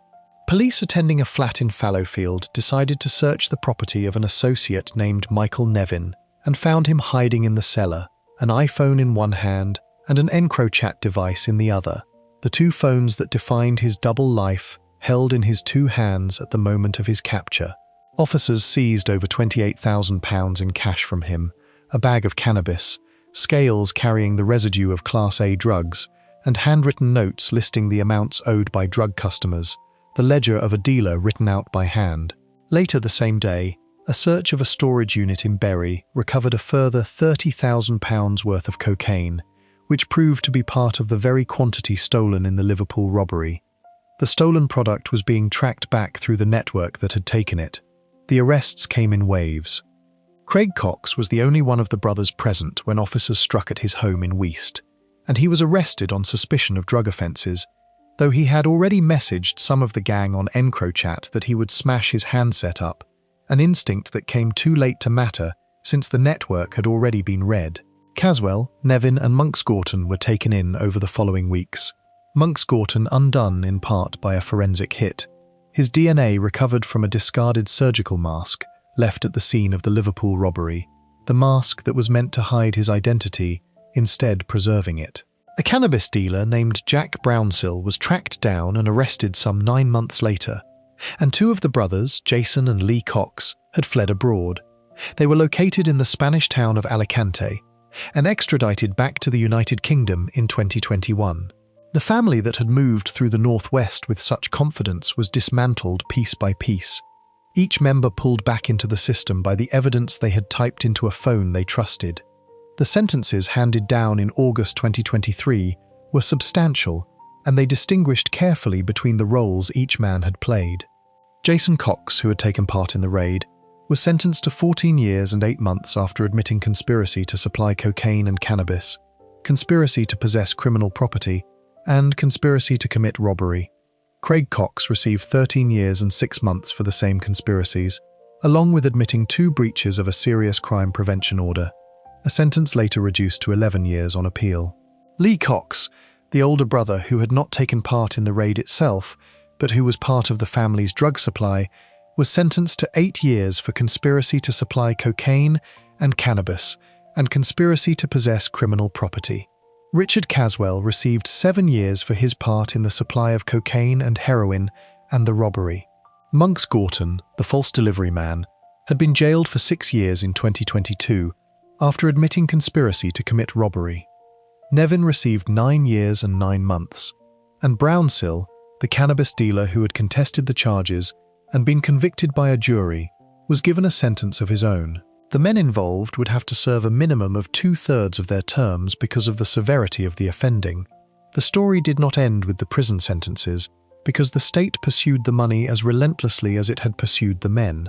Under the Proceeds of Crime Act, the Cox brothers and their associates were brought back to court so that what they had made from their crimes could be reclaimed. The figures laid out at those hearings revealed the true scale of the family's earnings, even as they revealed how little of it remained to be seized. Jason Cox was assessed as having a total criminal benefit of over £1.85 million, Craig Cox over £1.67 million, and yet the amount each could actually be made to pay back was a fraction of that, around £40,000 apiece, because the rest had vanished into the places that drug money goes. Lee Cox's criminal benefit was put at over £860,000, with a confiscation order of £40,000. The associates faced their own orders, with the 4 of them collectively told to pay back £190,000 or face additional time in prison.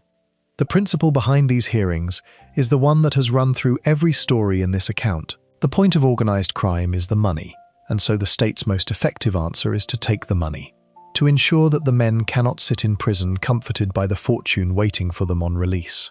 The confiscation orders are an acknowledgement that a prison sentence alone is not enough to break the logic of the trade. If crime is allowed to remain profitable, the sentence is merely a cost of doing business. What the Cox case shows, set alongside the Hoyton firm that it robbed, is the brutal internal economy of the drug world and the way that economy can destroy those inside it from within. There is no contract law in the cocaine trade, no insurance, no court to appeal to when a deal goes wrong or a rival takes what is yours. The only enforcement is violence and the threat of it, which is why a machete is a business tool and why the theft of a stash house is answered not with a lawsuit, but with a plan to kill the thief and his entire firm. The Cox family robbed the Hoyton firm because the rewards were enormous and because they calculated that a rival drug gang could not run to the authorities. They were right about that. What they failed to calculate was that the authorities were already inside the conversation, reading the messages of both the robbers and the robbed. The same hacked network that exposed Vincent Coggins's vow to kill exposed the Cox brothers' boast about chopping a man up for a free kilo. Two organized crime groups, locked in a violent dispute they both believed was private, were in fact performing the whole thing in front of an audience that would put them all in prison. The collision between the two families produced a strange symmetry of justice. The robbery on Croxdale Road West was meant to be the Cox family's triumph, £1 million taken in a single morning. Instead, it became the thread that helped unravel the Hoyton firm, exposing Vincent Coggins's blackmail and murder plans to the detectives reading his fury, while simultaneously sending the Cox brothers themselves to prison for more than 40 years between them and stripping away what they could be made to repay of their millions. The machete that maimed a father and son in a Hoyton stash house cut, in the end, in every direction. It is a fitting illustration of how the modern drug economy in Liverpool consumes its own. The families do not only fight the police, they fight each other over product and territory and respect, with weapons and disguises and ambushes, and in the era of the hacked phone, every blow they aimed at a rival was recorded and used against them. The delivery driver who knocked on the door that morning was the start of 2 downfalls, not 1. Before we move on, if you're enjoying this analysis, please consider subscribing. It helps the channel tremendously.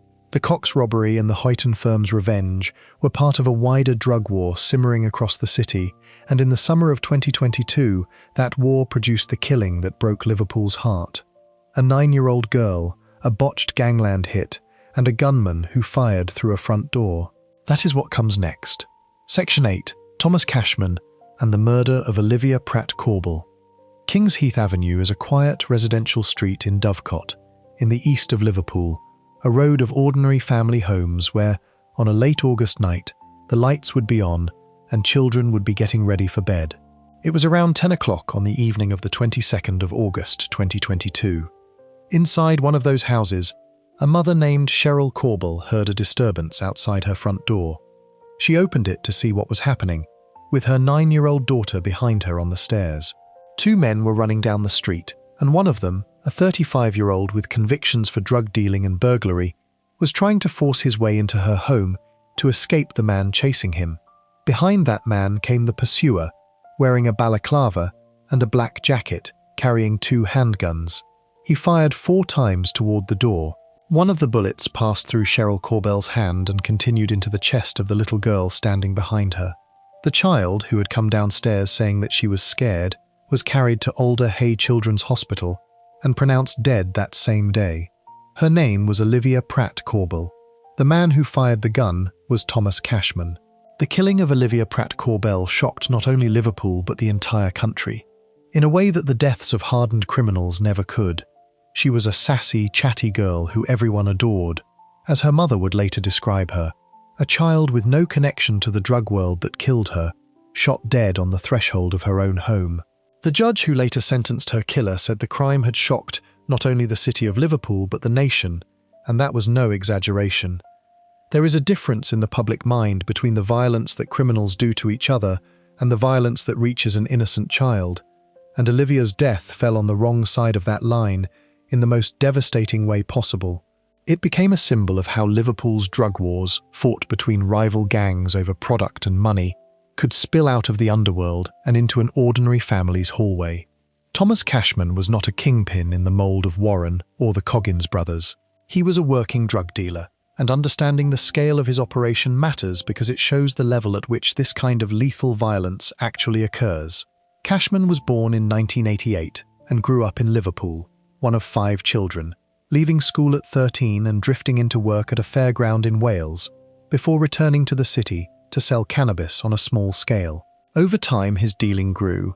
By the time of his arrest, he was earning between £3,000 and £5,000 a week, selling large quantities of drugs, a substantial income, but a world away from the tons and the millions of the great importers. He had 18 previous convictions covering 33 offences. He was, in short, a mid-level dealer with a long record and a willingness to use guns. And it was precisely that combination, common enough in the city's drug economy, that produced the tragedy on Kingsheath Avenue. The men who kill in Liverpool's drug wars are not usually the men at the top.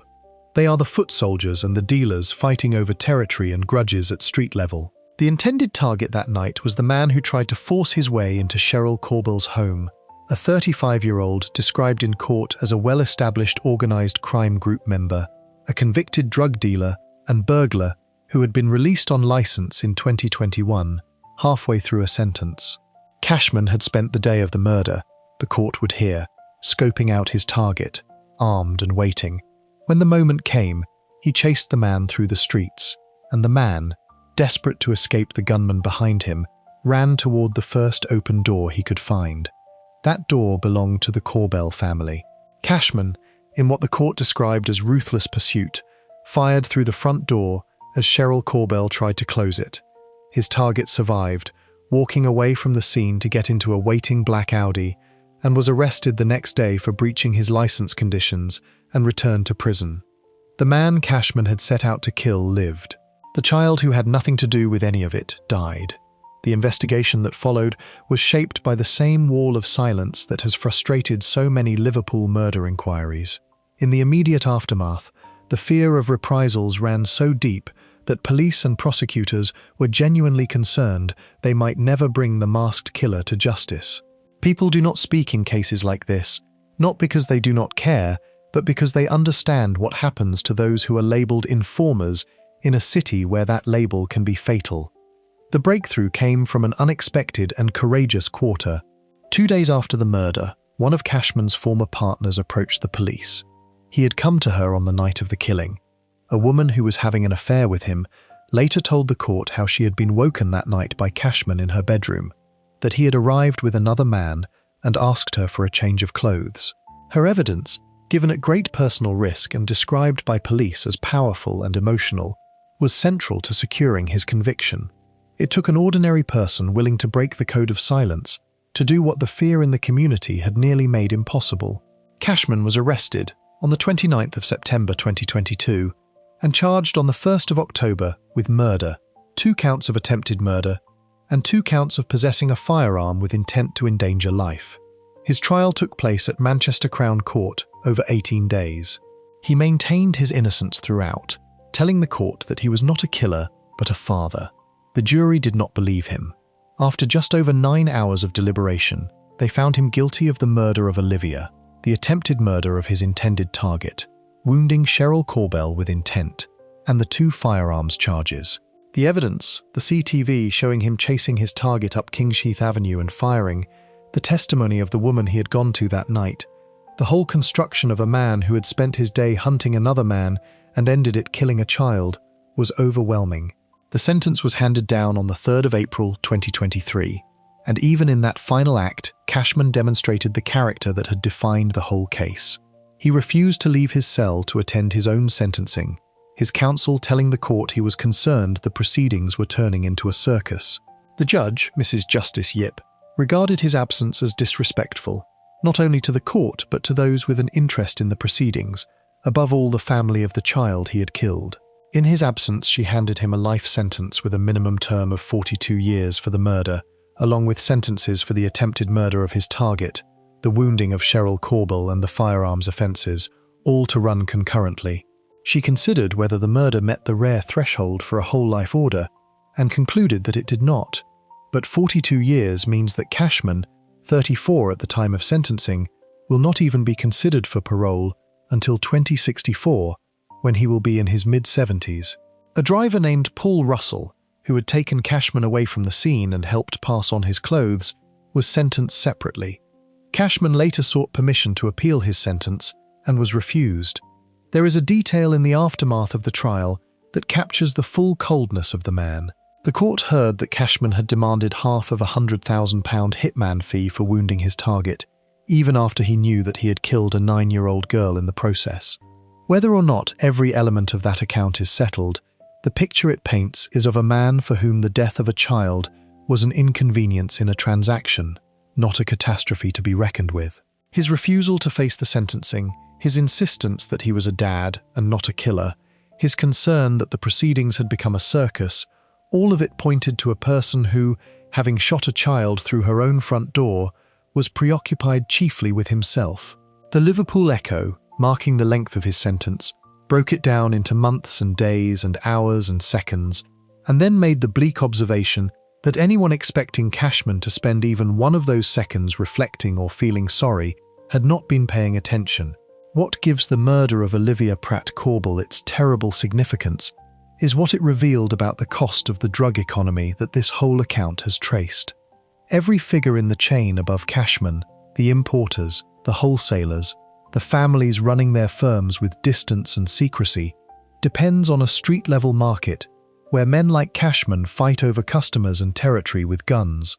The fortunes built by the men at the top rest on the violence done by the men at the bottom, and that violence does not stay neatly within the underworld. It happens in residential streets, at ordinary front doors, in the homes of families who have done nothing but live nearby. Olivia became, in the words of one account, the youngest victim of Liverpool's drug wars, and her death was one of several fatal shootings in the city in a short period, part of a pattern of rival gangs fighting for control of a lucrative trade. The same week that Cashman fired through the Korbel family's door, the city was rocked by other gun violence connected to the same underworld, a concentration of bloodshed that made the summer of 2022 a kind of reckoning for Liverpool. The killing forced a national conversation about gun crime and about the culture of silence that protected gunmen, and it produced a small but real change. After Cashman refused to appear at his own sentencing, the government cited his cowardice as exactly the reason the law needed to change, so that offenders could be compelled to face the consequences of their actions in court. A child's murder, and the murderer's refusal to look her family in the eye as he was sentenced, became part of the case for reforming how justice is delivered. It is a bitter kind of legacy, a reform born from the worst possible event. But it speaks to how completely Olivia's death broke through the wall that usually keeps the public from feeling the reality of gangland violence. The men of Liverpool's underworld had long fought their wars in a world apart, settling debts and grudges among themselves, keeping the civilians out of it as a matter of pride and self-interest. On King's Heath Avenue, that pretense collapsed. A 9-year-old girl came downstairs to see what the noise was, said that she was scared, and was killed by a bullet meant for a criminal she had never met. That is what the trade costs when the accounting is done honestly. It is paid, sometimes, by children at their own front doors. Before we move on, if you're enjoying this analysis, please consider subscribing. It helps the channel tremendously. Olivia died on the 22nd of August 2022. The night before, in another part of the city, a different feud had already taken its own innocent victim, a young woman shot in her own home by men aiming for her partner. The dispute had reignited at a music festival. Her killing is where the story goes from here. Section 9. Niall Barry and the murder of Ashley Dale. Leinster Road in Old Swan is the kind of address that appears in no one's account of organised crime, a residential street in the east of Liverpool where a 28-year-old environmental health worker shared a home with her partner. In the early hours of the 21st of August 2022, the day before a 9-year-old girl would be shot a few miles away in Dovecot, a man forced open the door of that house and opened fire inside it. He carried a Scorpion submachine gun, a compact automatic weapon designed for nothing but killing people at close range, and he fired 10 rounds into the dining room and 5 more into the wall of an upstairs bedroom. The young woman was standing by the back door. One of the bullets struck her in the abdomen.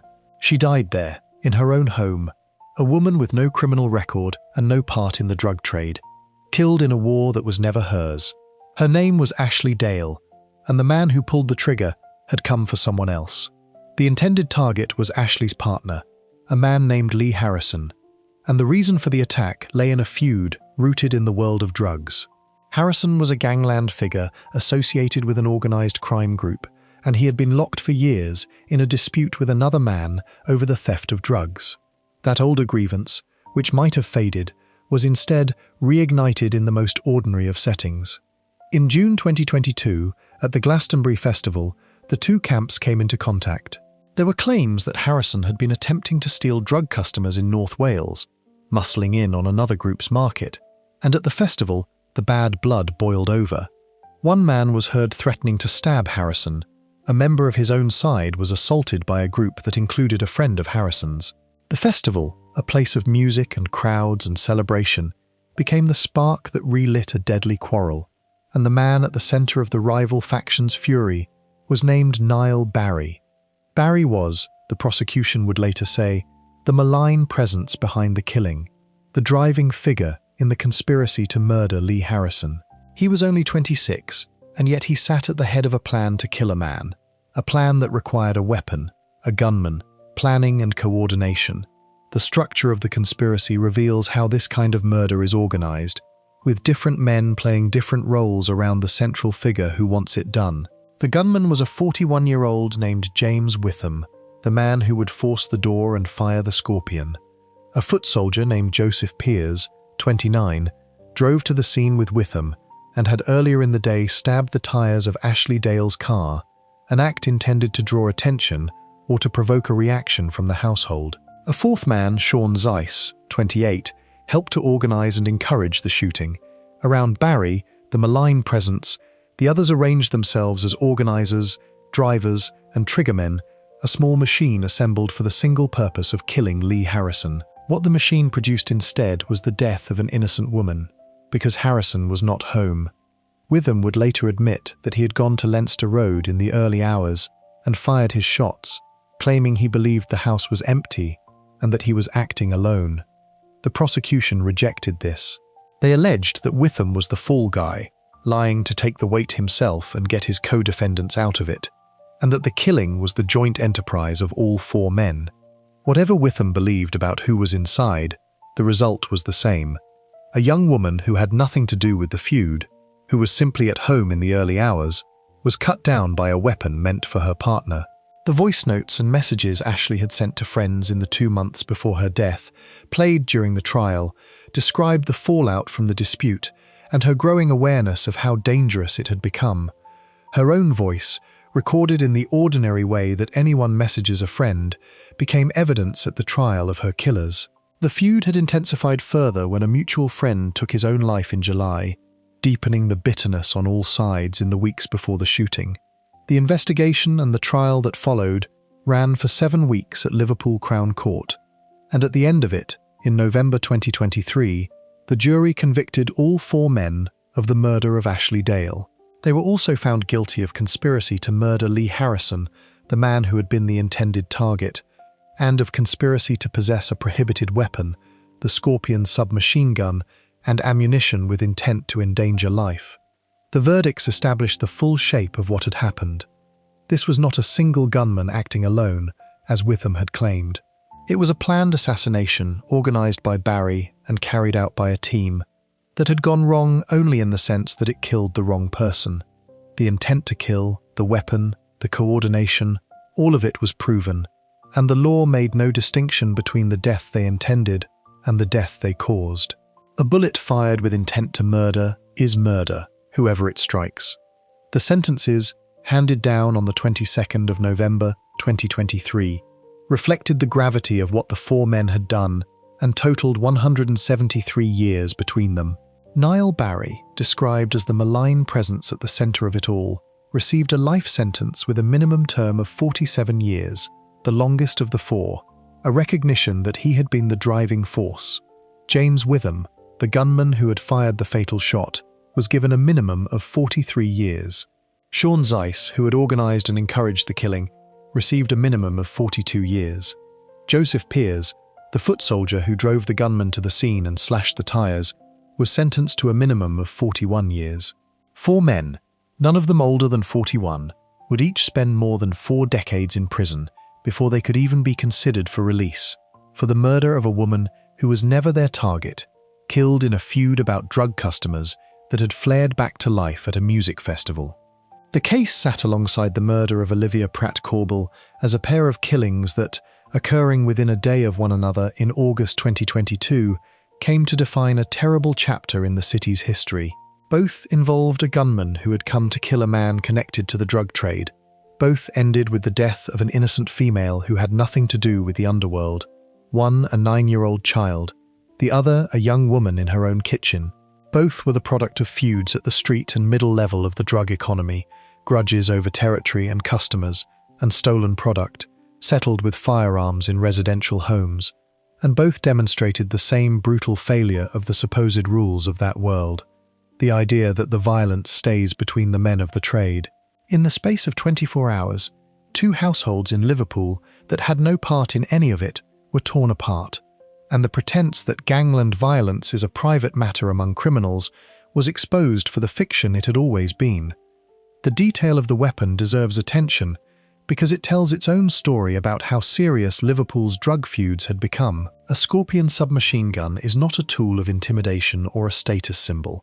It is a military-derived weapon designed to fire many rounds in a short time, and its presence in the hands of men settling a dispute about drug customers shows the level of firepower now circulating in the city's underworld.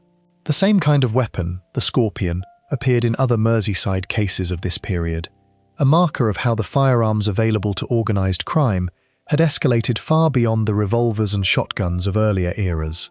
The men who shot Ashley Dale did not bring a pistol to frighten Lee Harrison into backing down. They brought an automatic weapon and fired 15 rounds into a family home, an attack intended to leave no doubt about the outcome. That a weapon of that capability could be deployed over a feud about stealing customers in North Wales is a measure of how cheap life had become in the disputes between rival drug groups, and how readily they reached for overwhelming, indiscriminate violence. The murder of Ashley Dale also illustrates once again the way these conflicts draw in people far from their origin. Ashley was an environmental health worker, a woman with a steady job protecting public safety, the very opposite of the world that killed her. Her only connection to it was her relationship with Lee Harrison, and that was enough to put her in the path of a Scorpion in the early hours of the morning. The conspiracy that killed her had been set in motion years earlier over stolen drugs, kept alive in the resentments of men who could not let a grievance go, and reignited by a chance confrontation at a festival. None of those events had anything to do with her. She was, in the cold logic of the attack, collateral, a person who happened to share a home with the target. The men who planned the killing of Lee Harrison accepted, by bringing an automatic weapon to a house they intended to fire into, the risk that they might kill whoever else was inside. When they killed Ashley Dale instead of Harrison, the law treated that acceptance of risk as the murder it was. The arc of the Ashley Dale case, from a stolen consignment of drugs years earlier, through a confrontation at Glastonbury, to a Scorpion fired through a front door in Old Swan, traces the entire machinery of a Liverpool drug feud in miniature. At the top of it sat a young man, Niall Barry, whose hunger to settle a grudge over drug customers was strong enough to organise an assassination. Below him were the organiser, the driver, and the gunman, each playing a defined role in a plan to kill. The whole structure existed to remove one rival, Lee Harrison, and it failed at the only thing it was built to do while succeeding at the worst thing it could have done. Harrison survived, was later himself jailed for drug dealing, and lived to see 4 men sentenced to a combined 173 years for the death of his partner. Ashley Dale, who had no debt to pay and no enemy to fear, paid the price for a war she had never joined. Her recorded voice, played to the jury that convicted her killers, was the last word she had in the matter, an ordinary young woman describing a danger she did not fully understand and could not escape. She was 28 years old. Before we move on, if you're enjoying this analysis, please consider subscribing. It helps the channel tremendously. Ashley Dale and Olivia Pratt-Corbell were innocents caught in feuds between adults. 15 years before either of them died, though, the city had already learned what happens when the gun wars reach its children. In a pub car park, on a summer evening, with an 11-year-old boy walking home from football. That is where the account closes. Section 10.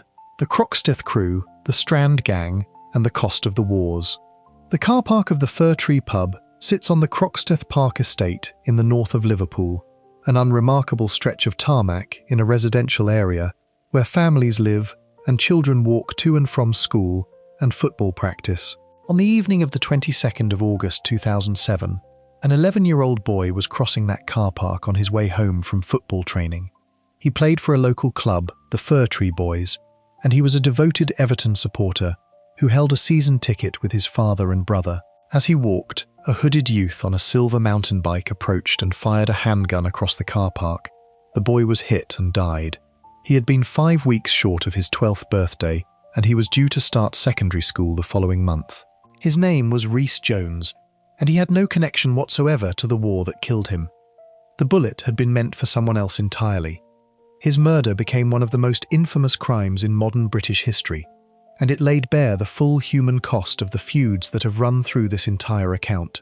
The war that killed Rhys Jones was a feud between two gangs of young men from neighbouring estates in North Liverpool. On one side was the Croxteth crew, known locally as the Crocky crew, from Croxteth. On the other was the Strand gang, sometimes called the Nogger Dogs, from the neighbouring estate of Norris Green. The two areas sat side by side in the L11 postcode, and between roughly 2004 and 2007, the rivalry between their young gangs produced a steady stream of shootings that terrorised the streets around them.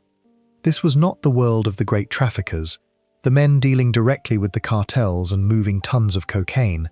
This was the street level, the bottom of the pyramid. Teenagers and young men, armed with whatever firearms they could get hold of, fighting over territory and reputation in a feud that had taken on a violent life of its own. The boy who shot Rhys Jones was 16 years old and armed, by the accounts of the case, with a battered revolver dating back to the First World War. The killing was not an isolated event, but part of a cycle of retaliation. The day after Rhys Jones was shot marked the first anniversary of another killing, that of a young man named Liam Smith, an alleged member of the rival Strand crew who had been shot dead as he walked out of Old Course Prison on the 23rd of August 2006, gunned down within an hour of a heated argument with a Croxteth-linked inmate he had been visiting. The murder of Rhys Jones, it later emerged, was the result of a failed attempt by his 16-year-old killer to shoot one or more rival gang members from the Strand who had come into Croxteth territory. The gunman missed his intended targets and hit an 11-year-old walking home from football instead. The same pattern that would later kill Olivia Pratt-Corbell and Ashley Dale was already fully present here.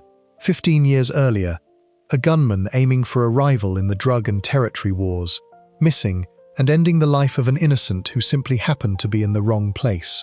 The investigation into the murder of Rhys Jones ran headlong into the single most powerful force protecting Liverpool's gangs, the Wall of Silence. Despite an abundance of witnesses to the shooting, despite the killer's name being repeated on the streets, the police were met with a refusal to speak born of genuine fear. The community understood that anyone who came forward risked becoming a target themselves, and so the no-grassing culture closed around the case like a fist. Suspects answered every question with no comment. Those who had information kept it to themselves rather than be labelled an informer and cast out of their own community, or worse. It took more than a year of patient work, and ultimately the testimony of a member of the gang who agreed to give evidence for the case to be built. That witness, his identity protected, was the crack in the wall that allowed justice to reach the killer. At the end of a 9-week trial in December 2008, 16-year-old Sean Mercer, by then 18, was found guilty of the murder of Rhys Jones. He was sentenced to life imprisonment with a minimum term of 22 years, a sentence that will keep him in prison until at least 2030, when he will be 40. Several other members of the Croxteth crew were convicted of related offences, of assisting an offender, and of helping Mercer in the aftermath, and received sentences of their own. The convictions were a significant blow to the Croxteth crew, and they came alongside other high-profile prosecutions of gang members in the same period. And yet, as a former Mersey drug firm member observed years later, severing the head of the beast does not end the violence. Taking out the senior figures of a gang creates a power vacuum, and into that vacuum rush younger, more autonomous, often more reckless criminals, each needing to make a name for himself through some act of violence. The removal of the upper echelon after the Rhys Jones killing was followed, in time, by a new generation that displaced the trouble to even more deprived neighbourhoods, to Bootle and Kirkby and Fazakerley, where the cycle began again. That observation, that cutting off the head only scatters the body, is the thread that ties this entire account together and the note on which it must end. Look back across the whole span of it. Tommy Comerford built the first cartel and showed that a Liverpool man could become an international trafficker, and when he and his generation fell, others rose to take their place. Curtis Warren climbed all the way to the top of the global cocaine trade and onto the Sunday Times rich list, and when he was finally jailed, the vacuum he left was filled. Colin Smith built a £200 million fortune and was executed outside a gym, and senior criminals gathered in a hotel to divide up what he had controlled. John Haas and Paul Bennett gamed their way to a royal pardon and walked free, and when the fraud was exposed, the guns they had used to do it remained in circulation, feeding later killings. The Coggins brothers ran the Huyton firm for 30 years, across the space left by the men before them. Each fall created the conditions for the next rise. The trade does not depend on any one family. It depends on the demand, the geography of the port, and the endless supply of young men willing to fill the space at the bottom. And it is at the bottom that the true cost is paid. The fortunes are made at the top by men who keep their distance and their silence, who fly first class and live in villas abroad and keep their account numbers in their heads. But the violence that protects those fortunes is done at street level, by foot soldiers and mid-level dealers fighting over customers and territory, and that violence does not respect the boundaries the underworld likes to claim for it. It reaches a 9-year-old girl who comes downstairs saying she is scared. It reaches a 28-year-old environmental health worker standing by her back door. It reaches an 11-year-old boy walking home from football across a pub car park.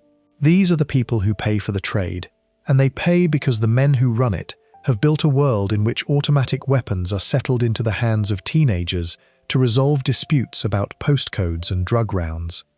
The wall of silence that protects the gangs is the same wall that nearly let each of these killers go free, and it is built from fear that the gangs themselves create. Consider the inventory of what this city's underworld has produced, laid out plainly. A bank vault burned open with a thermal lance for £140,000. Cocaine hidden inside lead ingots to beat the customs drills.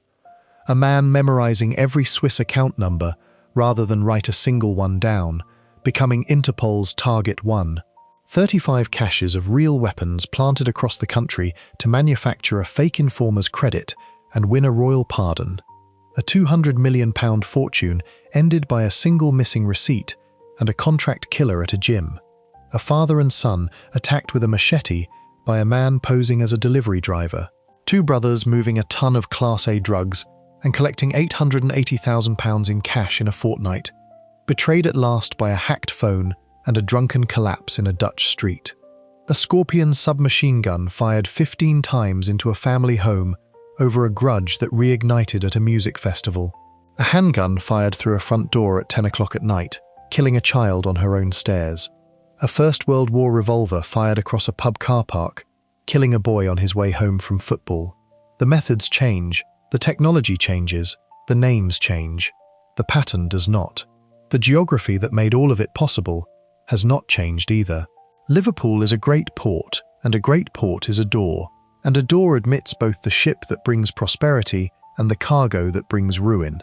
The same waterfront that built the city's wealth gave Comerford his corrupt dock gates and gave Warren and Smith their routes to the cartels. The same deprivation that followed the decline of the docks gave the gangs their endless recruits, young men in neighborhoods with little else on offer, for whom a reputation built in seconds with a borrowed gun could feel like the only currency available. The Liverpool of the Mersey and the Three Graces and the two great football clubs is real, a city that rebuilt itself into a cultural capital admired around the world. So is the other Liverpool, the one mapped out in these 10 chapters, the city of the cartel and the stash house, and the front door fired through in the dark. Both are true at once, in the same streets, and the people who suffer most from the second are almost always the ones who had nothing to do with it. The names in this account are the names of men who made themselves notorious, the traffickers and the enforcers, and the killers who defined the darkest chapters of a great city's history. But the names that should be remembered are the others. Rhys Jones, 11, who supported Everton and was walking home from football. Olivia Pratt-Corbell, 9, who came downstairs because she was scared. Ashley Dale, 28, who protected public health for a living and was standing by her own back door. They are the reason any of this matters, the proof of what the trade costs when the bill comes due. The kings of the Liverpool underworld built their empires on distance and silence, always keeping the danger at arm's length, always letting someone else carry the risk. But the distance only ever protected them. For everyone else in the city, the danger came right up to the front door, and it knocked. If you enjoyed this breakdown, make sure to subscribe. Thanks for watching, and I'll see you in the next one.